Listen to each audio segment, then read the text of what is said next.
ಅಂದರೆ ಸತ್ತ ಮೇಲಿನ ರೆಸ್ಟ್ ಅಲ್ಲ, ಬದುಕಿರುವಾಗ ರೆಸ್ಟ್ ಬೇಕು, ವಿಶ್ರಾಂತಿ ಬೇಕು. ಈ ವಿಶ್ರಾಂತಿ ಬೇಕಾದರೆ ನಮಗೆ ಲೈಫ್ ಸೆಟ್ಲಾಗಬೇಕು.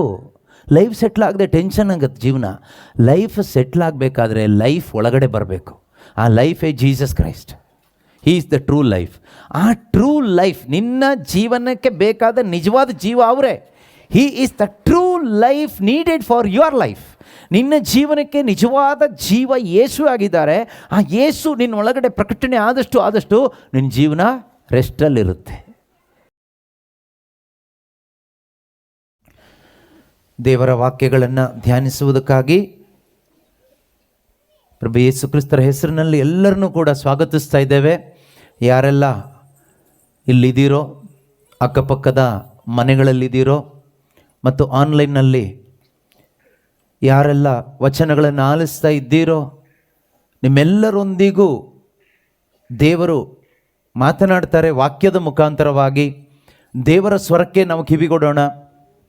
ದೇವರು ಪ್ರತಿಯೊಬ್ಬರೊಂದಿಗೂ ಕೂಡ ವೈಯಕ್ತಿಕವಾಗಿ ಮಾತನಾಡ್ತಾರೆ ಅವರ ವಾಕ್ಯದ ಮುಖಾಂತರವಾಗಿ. ಅದರಿಂದ ನಾವು ಈ ವಚನಗಳನ್ನು ನಮ್ಮ ಹೃದಯದಲ್ಲಿ ನಾವು ಸ್ವೀಕಾರ ಮಾಡ್ಕೊಂಡು ಹೋಗೋಣ. ಅದು ಖಂಡಿತವಾಗಲೂ ನಮ್ಮ ಜೀವನಕ್ಕೆ ಒಂದು ದೊಡ್ಡ ಆಶೀರ್ವಾದವಾಗಿರ್ತದೆ. ನಾವು ಸ್ವೀಕಾರ ಮಾಡುವ ದೇವರ ವಾಕ್ಯ ನಮ್ಮ ಜೀವನಕ್ಕೆ ಒಂದು ದೊಡ್ಡ ಆಶೀರ್ವಾದವಾಗಿರ್ತದೆ. ಆಶೀರ್ವಾದ ಹುಡ್ಕೊಂಡೆಲ್ಲೂ ನಾವು ಹೋಗೋ ಅವಶ್ಯಕತೆ ಇಲ್ಲ. ಅವರ ವಾಕ್ಯವೇ ಆಶೀರ್ವಾದ. His word itself is blessing for us. You don't need to seek blessing. ಆಶೀರ್ವಾದವನ್ನು ಹುಡುಕಿಕೊಂಡು ಅಲ್ಲಿ ಇಲ್ಲಿ ಅಲೆಯುವ ಅವಶ್ಯಕತೆ ಇಲ್ಲ. ವಾಕ್ಯವೇ ಆಶೀರ್ವಾದ. ಅದರಿಂದ ನೀವು ಆಲಿಸುತ್ತಿರುವ ಈ ವಾಕ್ಯ ನಿಮ್ಮೊಬ್ಬೊಬ್ಬರ ಹೃದಯಗಳಲ್ಲೂ ಯೇಸು ಕ್ರಿಸ್ತರ ನಾಮದಲ್ಲಿ ಸ್ವೀಕಾರ ಆಗಲಿ. ಯಾವುದೇ ವಿಧವಾದ ಒಂದು ಡಿಸ್ಟ್ರಾಕ್ಷನ್ಸ್ಗೆ ಯಾರೂ ಒಳಗಾಗದೆ ಪ್ರತಿಯೊಂದು ವಾಕ್ಯಗಳು ಕೂಡ ಆಶೀರ್ವಾದ ಆಗಿದೆ, ದೇವರು ನನಗಾಗಿಟ್ಟಂಥ ಆಶೀರ್ವಾದ ಆಗಿದೆ ಎಂದು ನೀವಿದನ್ನು ನಿಮ್ಮ ಹೃದಯದೊಳಗಡೆ ತೆಗೆದುಕೊಳ್ಳಿ.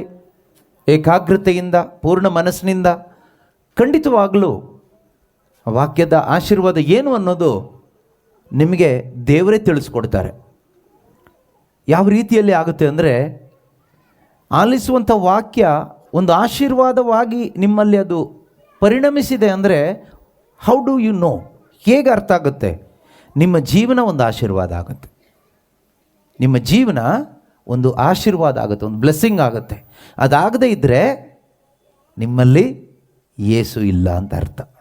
ನಿಮ್ಮಲ್ಲಿ ಯೇಸು ಇದ್ದರೆ ನಿಮ್ಮ ಜೀವನ ನಿಜವಾಗಲೂ ಒಂದು ಆಶೀರ್ವಾದ ಆಗುತ್ತೆ.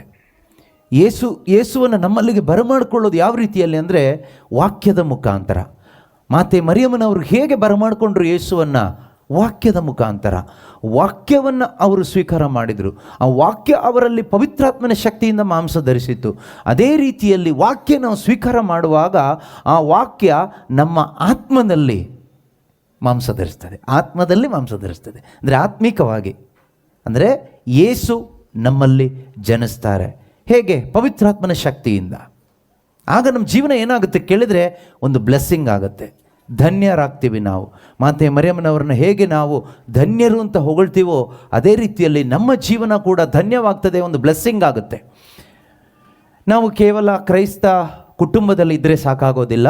ಕ್ರೈಸ್ತ ಸಭೆಯಲ್ಲಿ, ಕ್ರೈಸ್ತ ಮನೆಯಲ್ಲಿ, ಊರಲ್ಲಿ ಇದ್ದರೆ ಸಾಕಾಗೋದಿಲ್ಲ. ಕ್ರಿಸ್ತನು ನಮ್ಮ ಒಳಗಡೆ ಇರಬೇಕು. ಆಗ ಮಾತ್ರನೇ ನಮ್ಮ ಜೀವನ ನಿಜವಾಗಲೂ ಆಶೀರ್ವಾದ ಆಗೋದು, ನಾವು ನಿಜವಾದ ಕ್ರೈಸ್ತರು ಅನ್ನಿಸ್ಕೊಳ್ಳೋದು. ಕ್ರಿಸ್ತನು ನಮ್ಮ ಒಳಗಡೆ ಇರಬೇಕು. ಅದಕ್ಕೆ ಸಂಬಂಧಪಟ್ಟಂಥ ವಚನಗಳನ್ನು ಈ ಒಂದು ಸಮಯದಲ್ಲಿ ನಾವು ಧ್ಯಾನಿಸೋಣ. ನೆನ್ಪಿಟ್ಕೊಳ್ಳಿ, ಪ್ರತಿಯೊಂದು ವಾಕ್ಯಗಳು ಕೂಡ ಆಶೀರ್ವಾದ ಆಗಿರುತ್ತೆ. Every word is A blessing.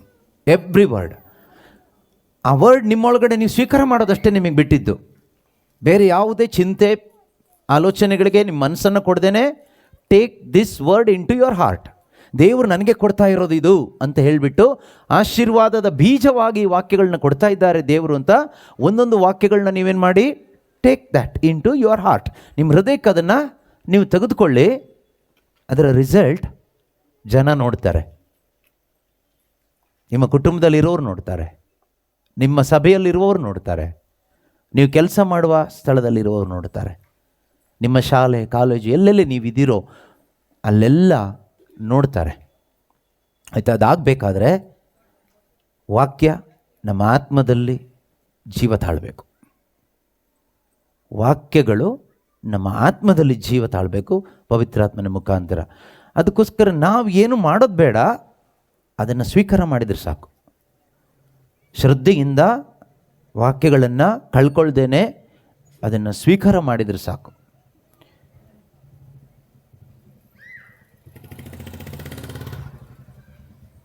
Price the Lord, hallelujah. ಒಂದು ವಾಕ್ಯವನ್ನು ಓದಿ ನಾವು ಮುಂದಕ್ಕೆ ಹೋಗೋಣ. ಮತ್ತಾಯನು ಬರೆದ ಶುಭ ಸಂದೇಶ, Gospel of Matthew chapter 13 verse 45 and 46, 45 ಮತ್ತು 46ನೇ ವಚನ. ಅಲ್ಲಿ ನಾವು ಓದ್ತೀವಿ, ಸ್ವರ್ಗ ಸಾಮ್ರಾಜ್ಯವನ್ನು ಉತ್ತಮವಾದ ಮುತ್ತು ರತ್ನಗಳನ್ನು ಹುಡುಕಿಕೊಂಡು ಹೋಗುವ ವರ್ತಕನಿಗೆ ಹೋಲಿಸಬಹುದು. ಅನರ್ಘ್ಯವಾದ ಒಂದು ಮುತ್ತನ್ನು ಕಂಡ ಕೂಡಲೇ ವರ್ತಕ ತನ್ನ ಆಸ್ತಿಪಾಸ್ತಿಯನ್ನೆಲ್ಲ ಮಾರಿ ಆ ಮುತ್ತನ್ನು ಕೊಂಡುಕೊಳ್ಳುತ್ತಾನೆ. He went and sold all that he had and bought it. ಆ ಮುತ್ತನ್ನು ಕೊಂಡ್ಕೊಳ್ತಾನೆ. ಪ್ರೀತಿಯ ಸಹೋದರ ಸಹೋದರಿಯರೇ, ಈ ಒಂದು ಸಾಮತಿಯಲ್ಲೇ ಆ ಸ್ವರ್ಗ ಸಾಮ್ರಾಜ್ಯ ಯೇಸುವೇ ಆಗಿದ್ದಾರೆ. That kingdom of God is Jesus himself. Yesu ಕ್ರಿಸ್ತರೇ ಆಗಿದ್ದಾರೆ. ಆ ಒಂದು ಅನರ್ಘ್ಯವಾದ ಮುತ್ತು ಯೇಸು ಕ್ರಿಸ್ತರೇ ಆಗಿದ್ದಾರೆ. ಆದರೆ ಆ ವರ್ತಕ ಮುತ್ತನ್ನು ಹುಡುಕಿಕೊಂಡು ಹೋಗ್ತಾ ಇದ್ದಾನೆ. ಆ ಮುತ್ತನ್ನು ಕಂಡ ತಕ್ಷಣ ಆ ಮುತ್ತಿನ ಬೆಲೆ ಅವನಿಗೆ ಅರ್ಥ ಆಯಿತು. ಅವನೇನು ಮಾಡ್ತಾನೆ ಅಂದರೆ, ವಾಪಸ್ ಹೋಗಿ ಅವನಿಗೆ ಏನೆಲ್ಲ ಆಸ್ತಿಪಾಸ್ತಿ ಇತ್ತೋ ಅದನ್ನೆಲ್ಲ ಮಾರಾಟ ಮಾಡಿ ಆ ಮುತ್ತನ್ನು ಕೊಂಡ್ಕೊಳ್ತಾನೆ. ಈಗ ಅವನಿಗೇನಿದೆ ಕೇಳಿದರೆ ಬೇರೆ ಏನೂ ಇಲ್ಲ, ಆ ಮುತ್ತು ಮಾತ್ರನೇ ಇದೆ. His property is Christ alone, Jesus Christ alone. ಎಂಥ ಒಂದು ಆಶೀರ್ವಾದದ ಜೀವನ! ನಾವು ಕ್ರೈಸ್ತರಾಗಿದ್ದು ಇಂದು ನಮ್ಮ ಜೀವನದಲ್ಲಿ ಈ ಒಂದು ಅನುಭವಕ್ಕೆ ನಾವು ಬಂದಿದ್ದೇವಾ? ಯಾವ ಅನುಭವ? Jesus Christ alone is my sufficiency. Jesus Christ alone is my joy, peace, comfort, everything, because I have nothing else. Yesu ಕ್ರಿಸ್ತರೇ ನನ್ನ ಸಂತೃಪ್ತಿಯಾಗಿದ್ದಾರೆ. ಯೇಸು ಕ್ರಿಸ್ತರೇ ನನ್ನ ಆನಂದವಾಗಿದ್ದಾರೆ. ಯೇಸು ಕ್ರಿಸ್ತರೇ ನನ್ನ ಸಂರಕ್ಷಣೆ, ನನ್ನ ಶಾಂತಿ ಆಗಿದ್ದಾರೆ. ಯಾಕೆಂದರೆ ನನಗೆ ಬೇರೆ ಏನೂ ಇಲ್ಲ. ಎಲ್ಲವನ್ನ ಬಿಟ್ಟು ಯೇಸುವನ್ನು ಸ್ವಂತವಾಗಿಸಿಕೊಂಡಿದ್ದೇನೆ. ಯಾಕೆಂದರೆ ಅನರ್ಘ್ಯವಾದ ಮುತ್ತು ಯಾರು? ಯೇಸು ಕ್ರಿಸ್ತರು. ಬೆಲೆ ಕಟ್ಟಲಿಕ್ಕಾಗದೇ ಇರತಕ್ಕಂತಹ ಅನರ್ಘ್ಯವಾದ ಮುತ್ತು ಯೇಸು ಕ್ರಿಸ್ತರು.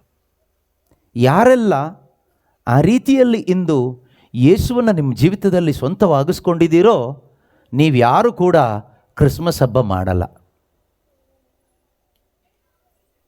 ಏನು ಹೇಳಿದೆ ನಾನು? ಸರಿ ಹೇಳಿದ್ನೋ ತಪ್ಪು ಹೇಳಿದ್ನೋ?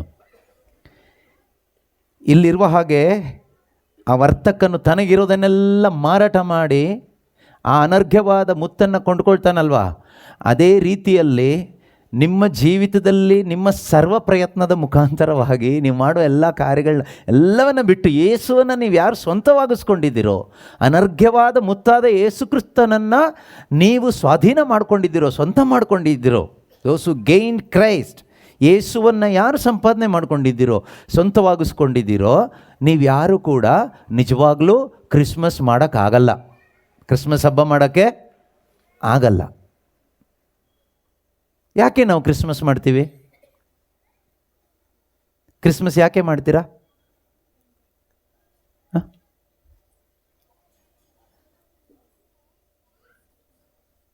ನೀವು ಒಂದೊಂದು ಉತ್ತರ ಕೊಡ್ತೀರಿ, ನಿಮ್ಮ ಬದಲು ನಾನೇ ಕೆಲವೊಂದು ಉತ್ತರ ಕೊಟ್ಬಿಡ್ತೀನಿ.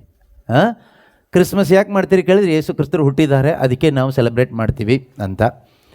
ಓಕೆ, ಬೈಬಲ್ ಹೇಳುತ್ತೆ ಅವ್ರಿಗೆ ಆದಿನೂ ಇಲ್ಲ ಅಂತ್ಯನೂ ಇಲ್ಲ ಅಂತ, ಆಲ್ಫಾ ಒಮೆಗಾ ಆಗಿದ್ದಾರೆ, ಅವ್ರಿಗೆ ನಾವು ಬರ್ತ್ಡೇ ಮಾಡ್ತಾಯಿದ್ದೀವಿ. ಓಕೆ, ಇರಲಿ, ಮನುಷ್ಯನಾಗಿ ಹುಟ್ಟಿದ್ದಾರೆ, ಒಂದು ಡೇಟ್ ಇರುತ್ತೆ, ಯಾವುದೋ ಒಂದು ಡೇಟು ಡಿಸೆಂಬರ್ 25 ಫಿಕ್ಸ್ ಮಾಡಿದ್ದೀರಾ, ಮಾಡ್ಕೊಳ್ಳಿ. ಇನ್ನು ಕೆಲವರು ಹೇಳ್ತಾರೆ ನಮ್ಮ ಸಂತೋಷಕ್ಕೆ ಅಂತ, ಇನ್ನು ಕೆಲವ್ರು ಹೇಳ್ತಾರೆ ಎಲ್ಲರೂ ಮಾಡ್ತಾ ಇದ್ದಾರೆ ನಾವು ಮಾಡಬೇಕು ಅಂತ. ಇನ್ನು ಕೆಲವ್ರು ಹೇಳ್ತಾರೆ ಎಷ್ಟೋ ವರ್ಷಗಳಿಂದ ಮಾಡ್ಕೊಂಡು ಬಂದಿದ್ದೀವಿ ಬಿಡ್ಲಿಕ್ಕಾಗುತ್ತಾ ಅಂತ. ಈ ರೀತಿ ಒಬ್ಬೊಬ್ಬರು ಒಂದೊಂದೇ ಆನ್ಸರ್ ಕೊಡ್ಬೋದು. ಕರೆಕ್ಟಾ? ಇದರಲ್ಲಿ ಯಾವುದಾದ್ರೂ ಒಂದು ಆನ್ಸರ್ ನಿಮ್ಮದಾಗಿರುತ್ತೆ. ಆದರೆ ನಿಜ ಏನು ಕೇಳಿದರೆ, ನಾವು ಮಾಡುವ ಎಲ್ಲ ಹಬ್ಬಗಳು, ಅದು ಕ್ರಿಸ್ಮಸ್ ಮಾತ್ರ ಅಲ್ಲ, ಎಲ್ಲ ಹಬ್ಬಗಳು, ಎಲ್ಲ ಸೆಲೆಬ್ರೇಷನ್ಗಳು ಪ್ರತಿಯೊಂದು ನಮ್ಮ ಖುಷಿಗೋಸ್ಕರ ಮಾಡೋದಷ್ಟೇ. ನಾವು ಹಬ್ಬಗಳು ಮಾಡೋದ್ರಿಂದ ಕ್ರಿಸ್ಮಸ್ ಆಗಲಿ, ಈಸ್ಟರ್ ಆಗಲಿ, ಇನ್ನೊಂದು ಯಾವುದೇ ಹಬ್ಬಗಳನ್ನ ಮಾಡಿ ಯಾವ ಹಬ್ಬದಿಂದನೂ ದೇವರಿಗಂತೂ ಸಂತೋಷ ಆಗಲ್ಲ. ಯಾರು ಒಳ್ಳೆ ಬಟ್ಟೆ ಹಾಕ್ಕೊಂಡು ಊಟ ಮಾಡಿಕೊಂಡು ಮನೆಗೆಲ್ಲ ಪೇಂಟ್ ಹೊಡ್ಕೊಂಡು ಸ್ಟಾರೆಲ್ಲ ಹಾಕ್ಕೊಂಡು ಸ್ವಲ್ಪ ಬಲೂನೆಲ್ಲ ಕಟ್ಕೊಂಡು ಎಂಜಾಯ್ ಮಾಡ್ಕೊಳ್ತಾರೋ ಅವ್ರಿಗೆ ಖುಷಿ ಆಗುತ್ತೆ ಬಿಟ್ಟರೆ ದೇವರಿಗಂತೂ ಖುಷಿ ಆಗೋದಿಲ್ಲ. ನಿಜವಾಗ್ಲೂ ಖುಷಿ ಪಡೋದು ಯಾರು ಕ್ರಿಸ್ಮಸ್ಸಲ್ಲಿ? ದೇವರು ಖುಷಿ ಪಡ್ತಾರೆ, ನಾವು ಖುಷಿ ಪಡ್ತೀವ? ಕ್ಯಾರಲ್ ಸಿಂಗಿಂಗ್ ಎಲ್ಲ ಮಾಡಿ ಸಂತೋಷ ಪಡೋದು ಯಾರು? ಮನೆಗೆ ಹೋಗಿ ಒಂದೊಂದು ಮನೆಗೆ ಹೋದಾಗ ಒಂದೊಂದು ವೆರೈಟಿ ಫುಡ್ ಕೊಡ್ತಾರೆ, ಹಾಡು ಹೇಳ್ತೀವಿ, ಡ್ಯಾನ್ಸ್ ಮಾಡ್ತೀವಿ ಅಲ್ಲ, ಎಲ್ಲರೂ ಒಟ್ಟಾಗಿ ಇರ್ತೀವಿ. ಸ್ವಲ್ಪ ದಿವಸ ಈವ್ನಿಂಗ್ ಒಂದು ಒಳ್ಳೆ ಎಂಟರ್ಟೈನ್ಮೆಂಟ್ ಆಗುತ್ತೆ, ಮ್ಯೂಸಿಕ್ ಎಲ್ಲ ಹಾಕ್ಕೊಂಡು ಅಲ್ವಾ, ಜಾಲರಿ ಎಲ್ಲ ಬಾರಿಸ್ಕೊಂಡು ನಾವೇನು ಮಾಡ್ತೀವಿ, ಹೀಗೆ ಸುತ್ತ ಹಾಕ್ಕೊಂಡಿರ್ತೀವಿ. ಇದರಿಂದ ಏನಾಗುತ್ತೆ? ಯಾರಿಗೆ ಸಂತೋಷ ಆಗುತ್ತೆ? ನಾವು ನಮ್ಮ ಜೊತೆಯಲ್ಲಿ ಇರೋರಿಗೆ ಸಂತೋಷ ಆಗುತ್ತಾ, ದೇವರಿಗೆ ಸಂತೋಷ ಆಗುತ್ತಾ? ನಮ್ಮ ಸಂತೋಷಕ್ಕೋಸ್ಕರ ನಾವು ಮಾಡ್ತಾ ಇದ್ದೀವಿ. ಕಾರಣ ಏನು ಕೇಳಿದರೆ, ನಮ್ಮ ಒಳಗಡೆ ನಿಜವಾದ ಸಂತೋಷ ಇಲ್ಲದೆ ಇರೋದ್ರಿಂದ. ನಮ್ಮ ಒಳಗಡೆ ನಿಜವಾದ ಸಂತೋಷ ಇಲ್ಲದೆ ಇರೋದ್ರಿಂದ. ಈ ನಿಜವಾದ ಸಂತೋಷ ನಮ್ಮ ಒಳಗಡೆ ಇರುವಾಗ ನಮಗೆ ಈ ಬಾಹ್ಯವಾಗಿ ಮಾಡುವ ಹಬ್ಬಗಳಾಗಲಿ ಇನ್ನಿತರ ಕಾರ್ಯಗಳಾಗಲಿ ಸಂತೋಷ ತಂದು ಕೊಡೋದಿಲ್ಲ. ಅದರಲ್ಲಿ ಸಂತೋಷ ಪಡಲಿಕ್ಕೆ ನಾವು ಹೋಗೋದಿಲ್ಲ. ಯಾಕೆಂದ್ರೆ we are already satisfied in Christ. Yesu ಕ್ರಿಸ್ತರಲ್ಲಿ ನಾವು ಆಲ್ರೆಡಿ ಏನಾಗಿದ್ದೀವಿ? ನಿಜವಾಗ್ಲೂ ತೃಪ್ತರಾಗಿದ್ದೀವಿ. ನಾವೀಗ ಏನು ಹೇಳ್ಕೊಳ್ತೀವಿ ಅಂದರೆ, ನಾನು ಯೇಸುನಲ್ಲಿ ಇದ್ದೀನಿ ಅಂತ ಹೇಳ್ಕೊಳ್ತೀವಿ ಬಿಟ್ಟರೆ ಯೇಸುನಲ್ಲಿ ಇಲ್ಲ ಅನೇಕರು. ನಾವು ಯೇಸುನಲ್ಲಿ ಇರೋದಾದರೆ ನಮಗೆ ಯಾಕೆ ಬೇಕು ಈ ಸೆಲೆಬ್ರೇಷನ್ ಎಲ್ಲ? ನಮಗೆ ಯಾಕೆ ಬೇಕು ಈ ಆಡಂಬರ? ನಮಗೆ ಯಾಕೆ ಬೇಕು ಈ ಹಬ್ಬ ಸಂತೋಷ ತರುತ್ತೆ. ಒಂದು ಬರ್ಡೇ ಸೆಲೆಬ್ರೇಷನ್ ಇರ್ಬೋದು, ಯಾವುದೇ ಇರಲಿ, ಪ್ರತಿಯೊಂದು ನಮಗೆ ಸಂತೋಷ ತಂದುಕೊಡುತ್ತೆ. ಆದರೆ ಯೇಸು ಕ್ರಿಸ್ತರು ನಮ್ಮೊಳಗಡೆ ಇರುವಾಗ he is the ultimate source of our joy. Yesu ಕ್ರಿಸ್ತರು ನಮ್ಮ ಆನಂದದ ಸಂಪೂರ್ಣತೆಯಾಗಿದ್ದಾರೆ. ಉದಾಹರಣೆ, ನೀವು ಹೊಟ್ಟೆ ತುಂಬ ಒಳ್ಳೆ ಒಂದು ಬಿರಿಯಾನಿ ಊಟ ಮಾಡಿ, ಇಲ್ಲೆಲ್ಲ ಮಲ್ಲಿಕ ಬಿರಿಯಾನಿ ಸಿಗುತ್ತೆ ಅಂತಾರಲ್ಲ ನಿಮ್ಮ ಏರಿಯಾದಲ್ಲಿ, ಹೌದಾ? ತಿಂದಿದ್ದೀರಾ? ಚೆನ್ನಾಗಿದೆಯಾ? ಚೆನ್ನಾಗಿದೆ, ಓಕೆ. ಸೊ ಅಲ್ಲಿ ಹೋಗಿ ಕ್ಯೂ ನಿಂತ್ಕೊಂಡು ಕಷ್ಟಪಟ್ಟು ಹೇಗೋ ಟೇಸ್ಟಿ ಆಗಿರೋ ಒಳ್ಳೆ ಮಲ್ಲಿಕ ಬಿರಿಯಾನಿನೋ ಇನ್ಯಾವುದೋ ಬಿರಿಯಾನಿನೋ ತಿನ್ಕೊಂಡು ಬಂದು ನಿಮ್ಮ ಮನೆಗೆ ಬಂದ ಮೇಲೆ ಗಂಜಿ ಊಟ ಕೊಟ್ಟರೆ ನಿಮ್ಗೆ ಹಿಡಿಸುತ್ತಾ? ಮಾಡಬೇಕು ಅನಿಸುತ್ತಾ? ಹೊಟ್ಟೆ ಫುಲ್ಲಾಗಿದೆ, ಒಳ್ಳೆ ಟೇಸ್ಟ್ ಇರೋ ಬಿರಿಯಾನಿ ತಿನ್ಕೊಂಡು ಮಾಡಿದ್ದೀರಾ. ಈಗ ಮನೆಯಲ್ಲಿ ಬೇರೆ ಏನಾದರೂ ಕೊಟ್ಟರೆ ತಿಂತೀರಾ? ತಿನ್ನೋಕ್ಕಾಗಲ್ಲ. ಯಾಕೆಂದ್ರೆ ಆಲ್ರೆಡಿ ಹೊಟ್ಟೆ ತುಂಬಿದೆ ಅಲ್ವಾ? ಇನ್ನೇನು ತಿನ್ನಲಿಕ್ಕೆ ಆಸೆನೂ ಬರೋದಿಲ್ಲ, ತಿನ್ನಲಿಕ್ಕೆ ಇಷ್ಟನೂ ಆಗೋದಿಲ್ಲ, ತಿನ್ನಬೇಕು ಅಂತ ಅನಿಸೋದು ಇಲ್ಲ. ಯಾಕೆ ಕೇಳಿದರೆ ಆಲ್ರೆಡಿ ಹೊಟ್ಟೆ ತುಂಬಿದೆ. ಯೇಸು ಕ್ರಿಸ್ತರು ನಮ್ಮ ಒಳಗಡೆ ನಿಜವಾಗಲೂ ಜೀವಿಸ್ತಾ ಇರೋದೇ ಆದರೆ ಖಂಡಿತವಾಗಲೂ ನಾವು ತೃಪ್ತರಾಗಿರ್ತೀವಿ. ಏನಾಗಿರ್ತೀವಿ? ತೃಪ್ತರಾಗಿರ್ತೀವಿ. ಅದನ್ನೇ ಯೇಸು ಹೇಳಿದ್ದು, ಈ ನೀರನ್ನು ಕುಡಿಯುವ ಯಾರಿಗೂ ಮತ್ತೆ ದಾಹ ಆಗಲ್ಲ. ಯಾವ ನೀರು? ಅವರೇ, ಯೇಸುನೇ. ಯೇಸು ಕೊಡುವ ನೀರು ಪರಿಶುದ್ಧಾತ್ಮ ಅಥವಾ ಪವಿತ್ರಾತ್ಮನಲ್ಲಿರುವ ಆನಂದ, righteousness, peace, joy in the Holy Spirit. Yesu ಕೊಡುವ ನೀರು ಅವರೇ ಆಗಿದ್ದಾರೆ, ದೇವರೇ ಆಗಿದ್ದಾರೆ, ಅಥವಾ ಪವಿತ್ರಾತ್ಮ ಆಗಿದ್ದಾರೆ. ಆ ಪವಿತ್ರಾತ್ಮ ನಮ್ಮಲ್ಲಿರುವಾಗ, ಆತ್ಮಸ್ವರೂಪನಾದ ದೇವರು, ಕರ್ತನಾದ ಯೇಸು ನಮ್ಮ ಒಳಗಡೆ ಜೀವಿಸುವಾಗ ಖಂಡಿತವಾಗಲೂ ನಮಗೆ ಇನ್ನೆಲ್ಲೋ ಏನೋ ಕುಡಿಬೇಕು ಅನಿಸೋದಿಲ್ಲ, ಏನೋ ತಿನ್ನಬೇಕು ಅನಿಸೋದಿಲ್ಲ. ನಮ್ಗೆ ಅನಿಸ್ತಾ ಇದೆ ಅಂದರೆ ಅದಕ್ಕೆ ಕಾರಣ ಏನು? ಕ್ರಿಸ್ತನು ನಮ್ಮೊಳಗಡೆ ಇನ್ನೂ ಜನಿಸಿಲ್ಲ. ನಾವು ಕ್ರಿಸ್ಮಸ್ ಮಾಡ್ಕೊಂಡು ಹೋಗ್ತಾ ಇದ್ದೀವಿ. ಕ್ರಿಸ್ಮಸ್ ಮಾಡೋದು ಸರಿ ತಪ್ಪು ಅಂತಲ್ಲ ನಾನು ಹೇಳ್ತಾ ಇರೋದು. ಸರಿ ಅಂತಲೂ ಹೇಳೋದಿಲ್ಲ, ತಪ್ಪು ಅಂತಲೂ ಹೇಳೋದಿಲ್ಲ. ಅದು ಅವ್ರವ್ರ ಇಷ್ಟಕ್ಕೆ ಬಿಟ್ಟಿದ್ದು. ಯಾರೇನು ಬೇಕಾದರೂ ಮಾಡ್ಬೋದು. ಅವ್ರವ್ರಿಗೆ ಸ್ವಂತ ಇಚ್ಛೆಯನ್ನು ದೇವರು ಕೊಟ್ಟಿದ್ದಾರೆ. ನಿಮ್ಮ ಇಚ್ಛೆಯನ್ನು ದೇವ್ರ ಪ್ರಕಾರ ನೀವು ಉಪಯೋಗಿಸ್ಕೋಬೋದು. ಆದರೆ ನಮ್ಮ ಇಚ್ಛೆಗಳನ್ನು ನಾವು ದೇವರ ಇಚ್ಛೆ ಪ್ರಕಾರ ಉಪಯೋಗಿಸೋದ್ರ ಬದಲು ನಮ್ಮ ದೇವರು ಕೊಟ್ಟಂಥ ಆ ವಿಲ್ ಪವರ್, ಅದನ್ನು ನಮ್ಮ ಇಷ್ಟಕ್ಕೆ ಅನುಸಾರವಾಗಿ ನಾವಿವತ್ತು ಬದುಕ್ತಾ ಇದ್ದೀವಿ. ಎಷ್ಟೋ ಜನ, ನೀವೇ ಯೋಚನೆ ಮಾಡಿ, ಕ್ರಿಸ್ಮಸ್ ದೇವರ ಇಚ್ಛೆನಾ ನಮ್ಮ ಇಚ್ಛೆನಾ? ಕ್ರಿಸ್ಮಸ್ ಮಾಡಬೇಕು, ಕ್ರಿಸ್ಮಸ್ ಹಬ್ಬ ಮಾಡಬೇಕು ಅನ್ನೋದು ದೇವರ ಇಚ್ಛೆನಾ ನಮ್ಮ ಇಚ್ಛೆನಾ? ನಮ್ಮ ಇಚ್ಛೆ. ಯಾರು ತೀರ್ಮಾನ ಮಾಡಿದ್ದು ನನ್ನ ಹುಟ್ಟು ಹಬ್ಬವನ್ನು ಆಚರಿಸಿ ಅಂತ ಎಲ್ಲಾದರೂ ಯೇಸು ಸ್ವಾಮಿ ಹೇಳಿದಾರ? ಕೆಲವರು ಹೇಳ್ತೀರಲ್ವ, ನಿಮ್ಮಲ್ಲೇ ಕೆಲವರು ಹೇಳ್ತೀರಿ, ಕೆಲವರು ನಂಬ್ತೀರಿ, ಮಾತೆ ಮರಿಯಮ್ಮನವರು ತುಂಬ ಕಡೆ ಪ್ರತ್ಯಕ್ಷರಾಗಿದ್ದಾರೆ ಅಂತ. ನೀವು ನಂಬ್ತೀರಾ? ಓಕೆ, ಮಾತೆ ಮರಿಯಮ್ಮನವರು ಪ್ರತ್ಯಕ್ಷರಾಗಿ ಎಲ್ಲಾದರೂ ಒಂದು ಕಡೆ ಪ್ರತ್ಯಕ್ಷವಾಗಿದ್ದರಲ್ಲಿ ಸುಮಾರು ಕಡೆ ಹೇಳಿದ್ದಾರೆ. ಏನಂತ ಹೇಳಿದ್ದಾರೆ ಅಂತ ಈ ಪ್ರತ್ಯಕ್ಷ ಆಗಿದ್ದನ್ನು ನಮ್ಮದವ್ರು ಹೇಳ್ತಾರೆ. ಏನಂತ ಹೇಳ್ತಾರೆ ಅಂದರೆ, ಅವರು ಎಲ್ಲರೂ ಮಾನಸಾಂತರ ಪಡಿ, ಪಾಪಕ್ಕೆ ವಿಮುಖರಾಗಿ ಯೇಸು ಕ್ರಿಸ್ತರ ಕಡೆಗೆ ತಿರುಗಿರಿ, ದೇವರ ವಾಕ್ಯದಲ್ಲಿ ನಂಬಿಕೆ ಇಡಿ, ಯೇಸು ಹೇಳಿದ್ದನ್ನು ಮಾಡಿರಿ, ಇದನ್ನು ಹೇಳಿದಾರಂತೆ. ಆದರೆ ಎಲ್ಲೂ ಕೂಡ ನನ್ನ ಮಗನ ಬರ್ಡೇ ಮಾಡಿ ಅಂತ ಹೇಳಲಿಲ್ಲ. ಯೇಸು ಕ್ರಿಸ್ತರ ಹುಟ್ಟಿದ ದಿನನೂ ಮಾಡಿ ಅಥವಾ ಪಾಸ್ಕ ಹಬ್ಬ ಮಾಡಿ, ಇದು ಯಾವುದು ಹೇಳಲಿಲ್ಲ. ಮಾನಸಾಂತರ ಪಡಿ ಅಂತ ಹೇಳಿದಾರಂತೆ. ಬೈಬಲಲ್ಲೂ ಹೇಳಲಿಲ್ಲ, ಮಾತೆ ಮರಿಯಮ್ಮನವರೆಲ್ಲೂ ಹೇಳಲಿಲ್ಲ, ಯಾರೂ ಹೇಳಲಿಲ್ಲ. ಆದರೂ ನಾವು ಮಾಡ್ತಾಯಿದ್ದೀವಿ. ಸರಿನೋ ತಪ್ಪು ಬೇಡ ನಮಗೆ, ನೀವು ಮಾಡೋರು ಮಾಡ್ಕೊಳ್ಳಿ. ಆದರೆ ಮಾಡ್ತಾ ಇರೋದು ಯಾಕೆ ಕೇಳಿದರೆ, ದೇವ್ರನ್ನ ಮಹಿಮೆ ಪಡಿಸ್ಲಿಕ್ಕಂತ ಮಾತ್ರ ದಯವಿಟ್ಟು ಹೇಳಬೇಡಿ. ನೀವು ಕ್ರಿಸ್ಮಸ್ ಚೆನ್ನಾಗಿ ಮಾಡಿದರೆ, ಗ್ರ್ಯಾಂಡಾಗಿ ಮಾಡಿದರೆ ನಿಮಗೆ ಮಹಿಮೆ ಆಗುತ್ತೆ. ಯಾರ ಮನೆ ಇವತ್ತು ನೋಡಿ, ಕ್ರಿಸ್ಮಸ್ ಕಾಂಪಿಟೇಷನ್ ಅಂತ ಇದೆಯಾ? ನಿಮ್ಮ ಚರ್ಚಲ್ಲಿ ಇದೆಯಾ? ಎಲ್ಲ ಊರಲ್ಲೂ ಇರುತ್ತಲ್ವಾ? ಕ್ರಿಸ್ಮಸ್ ಕಾಂಪಿಟೇಷನಲ್ಲಿ ಚೆನ್ನಾಗಿ ಹಾಡಿ ಅಥವಾ ಒಳ್ಳೆ ಗೋದಲಿ ಕಟ್ಟಿ ಅಥವಾ ಏನು ಇರ್ತಾರೋ ಕಾರ್ಯಕ್ರಮಗಳು, ಅದರಲ್ಲಿ ಒಳ್ಳೆ ಪರ್ಫಾರ್ಮೆನ್ಸ್ ತೋರಿಸಿ ಪ್ರೈಸ್ ತೆಗೆದುಕೊಂಡ್ರೆ ಯಾರಿಗೆ ಮಹಿಮೆ ಆಗುತ್ತೆ? ಯಾರದ್ರಲ್ಲಿ ಫಸ್ಟ್ ಕ್ಲಾಸ್ ಬರ್ತಾರೋ, ಯಾರದ್ರಲ್ಲಿ ಉತ್ತಮವಾಗಿ ಪರ್ಫಾರ್ಮೆನ್ಸ್ ಮಾಡ್ತಾರೋ ಅವ್ರಿಗೆ ಮಹಿಮೆ ಆಗುತ್ತೆ, ದೇವರಿಗೆಲ್ಲ ಮಹಿಮೆ ಆಗೋದು.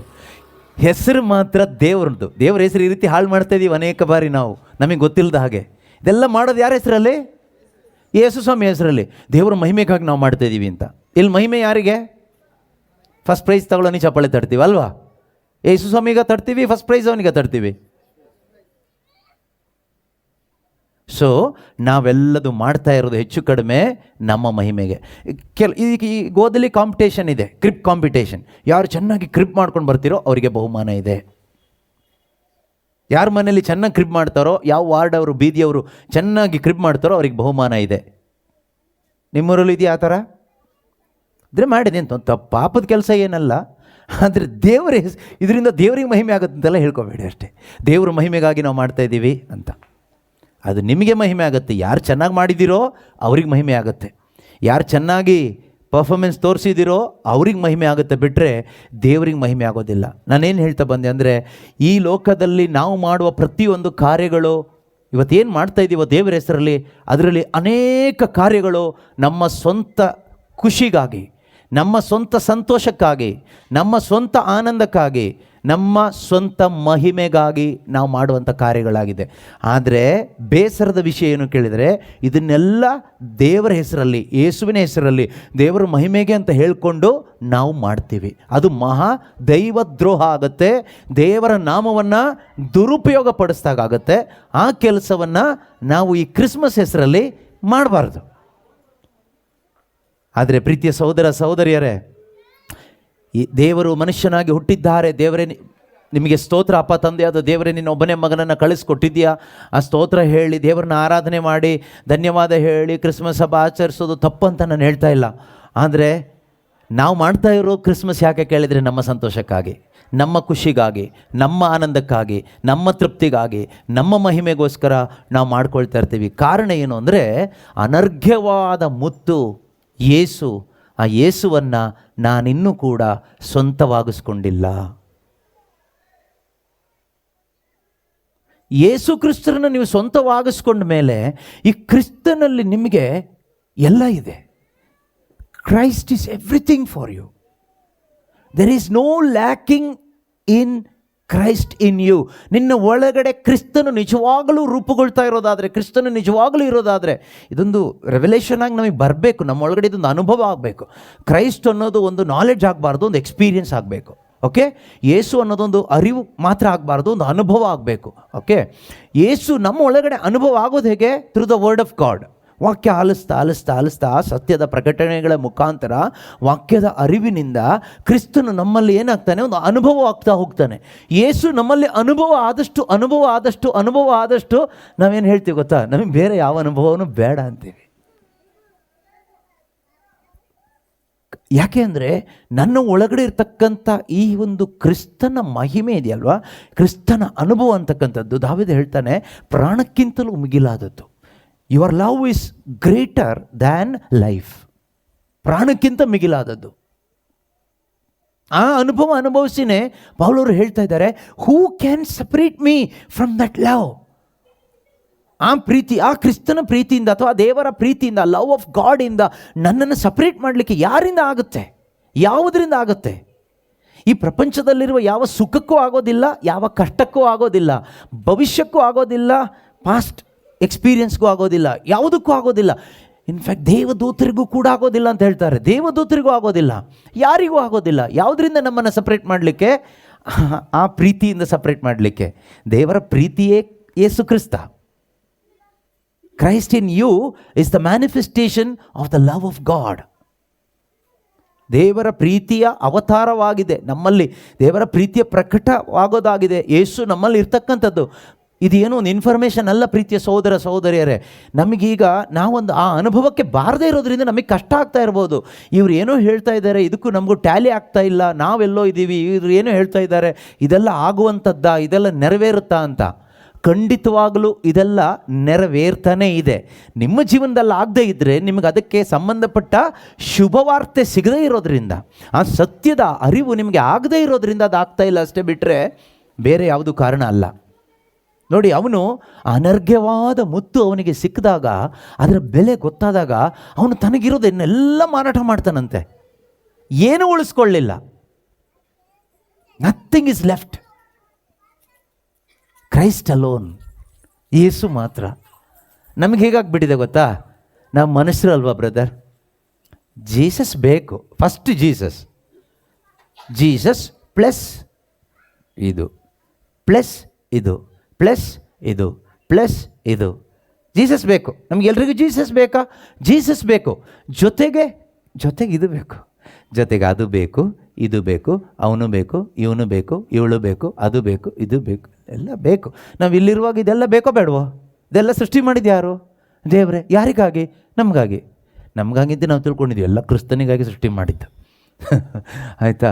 ಎಲ್ಲ ಪುತ್ರನಿಗಾಗಿ ಸೃಷ್ಟಿ ಮಾಡಿದ್ದು. ಉಂಟಾದದ್ದೆಲ್ಲವೂ ಆತನಿಂದ, ಆತನ ಮುಖಾಂತರ, ಆತನಿಗೋಸ್ಕರ. ನಿನಗೋಸ್ಕರ ಅಲ್ಲ, ನನಗೋಸ್ಕರನೂ ಅಲ್ಲ. ನನಗೋಸ್ಕರ ದೇವರು ಸೃಷ್ಟಿ ಮಾಡಿದ್ದಲ್ಲ, ಕಳಿಸಿಕೊಟ್ಟಿದ್ದು ತನ್ನ ಒಬ್ಬನೇ ಮಗನಾದ ಯೇಸುವನ್ನು. ನೋಡಿ, ನಮಗೆ ಎಷ್ಟು ಬೆಲೆ ಕೊಡ್ತಿದ್ದಾರೆ ದೇವರು ಅಲ್ವಾ? ನಾವು ನಮಗೋಸ್ಕರ ದೇವರು ಕಳಿಸಿಕೊಟ್ಟಿದ್ದನ್ನು ಬಿಟ್ಟು ಬೇರೆ ಎಲ್ಲ ಹಿಡ್ಕೊಂಡಿದ್ದೀವಿ. ಎಂಥ ವಂಚನೆ ಅಲ್ವಾ? ಮಹಾ ವಂಚನೆ. This is deception. ಈ ಲೋಕದಲ್ಲಿ ನಾವೆಲ್ಲರೂ ಹುಡುಕ್ತಾ ಇರೋದೇನು ಗೊತ್ತಾ? ನಾವೆಲ್ಲರೂ ಹುಡುಕ್ತಾ ಇರೋದು ನಮಗೊಂದು ಒಳ್ಳೆ ಲೈಫ್ ಬೇಕು. ಒಳ್ಳೆ ಲೈಫ್ ಬೇಕಂದರೆ ಒಳ್ಳೆ ಲೈಫ್ ಪಾರ್ಟ್ನರ್ ಬೇಕು, ಒಳ್ಳೆ ಜಾಬ್ ಬೇಕು, ಒಳ್ಳೆ ಮನೆ ಬೇಕು, ಒಳ್ಳೆ ಹೆಲ್ತ್ ಬೇಕು. ಆ ರೀತಿಯೆಲ್ಲ ನಾವು ಹುಡುಕ್ತೀವಿ. ನೋ, ಅದರಲ್ಲ ಒಳ್ಳೆ ಲೈಫ್ ಸಿಗೋದು. ಒಳ್ಳೆ ಲೈಫ್ ಸಿಗೋದು ಟ್ರೂ ಲೈಫಿಂದ. And Jesus is the only true life. Yesu ಹೇಳ್ತಾರೆ, ಐ ಆಮ್ ದ ಲೈಫ್. ನಾನು ಮಾತ್ರನೇ ಜೀವ. I am the true life, eternal life, the divine life which you need the most. ನಿನಗೆ ಅತ್ಯಗತ್ಯವಾಗಿ ಬೇಕಾದ ಜೀವ ನಾನೇ.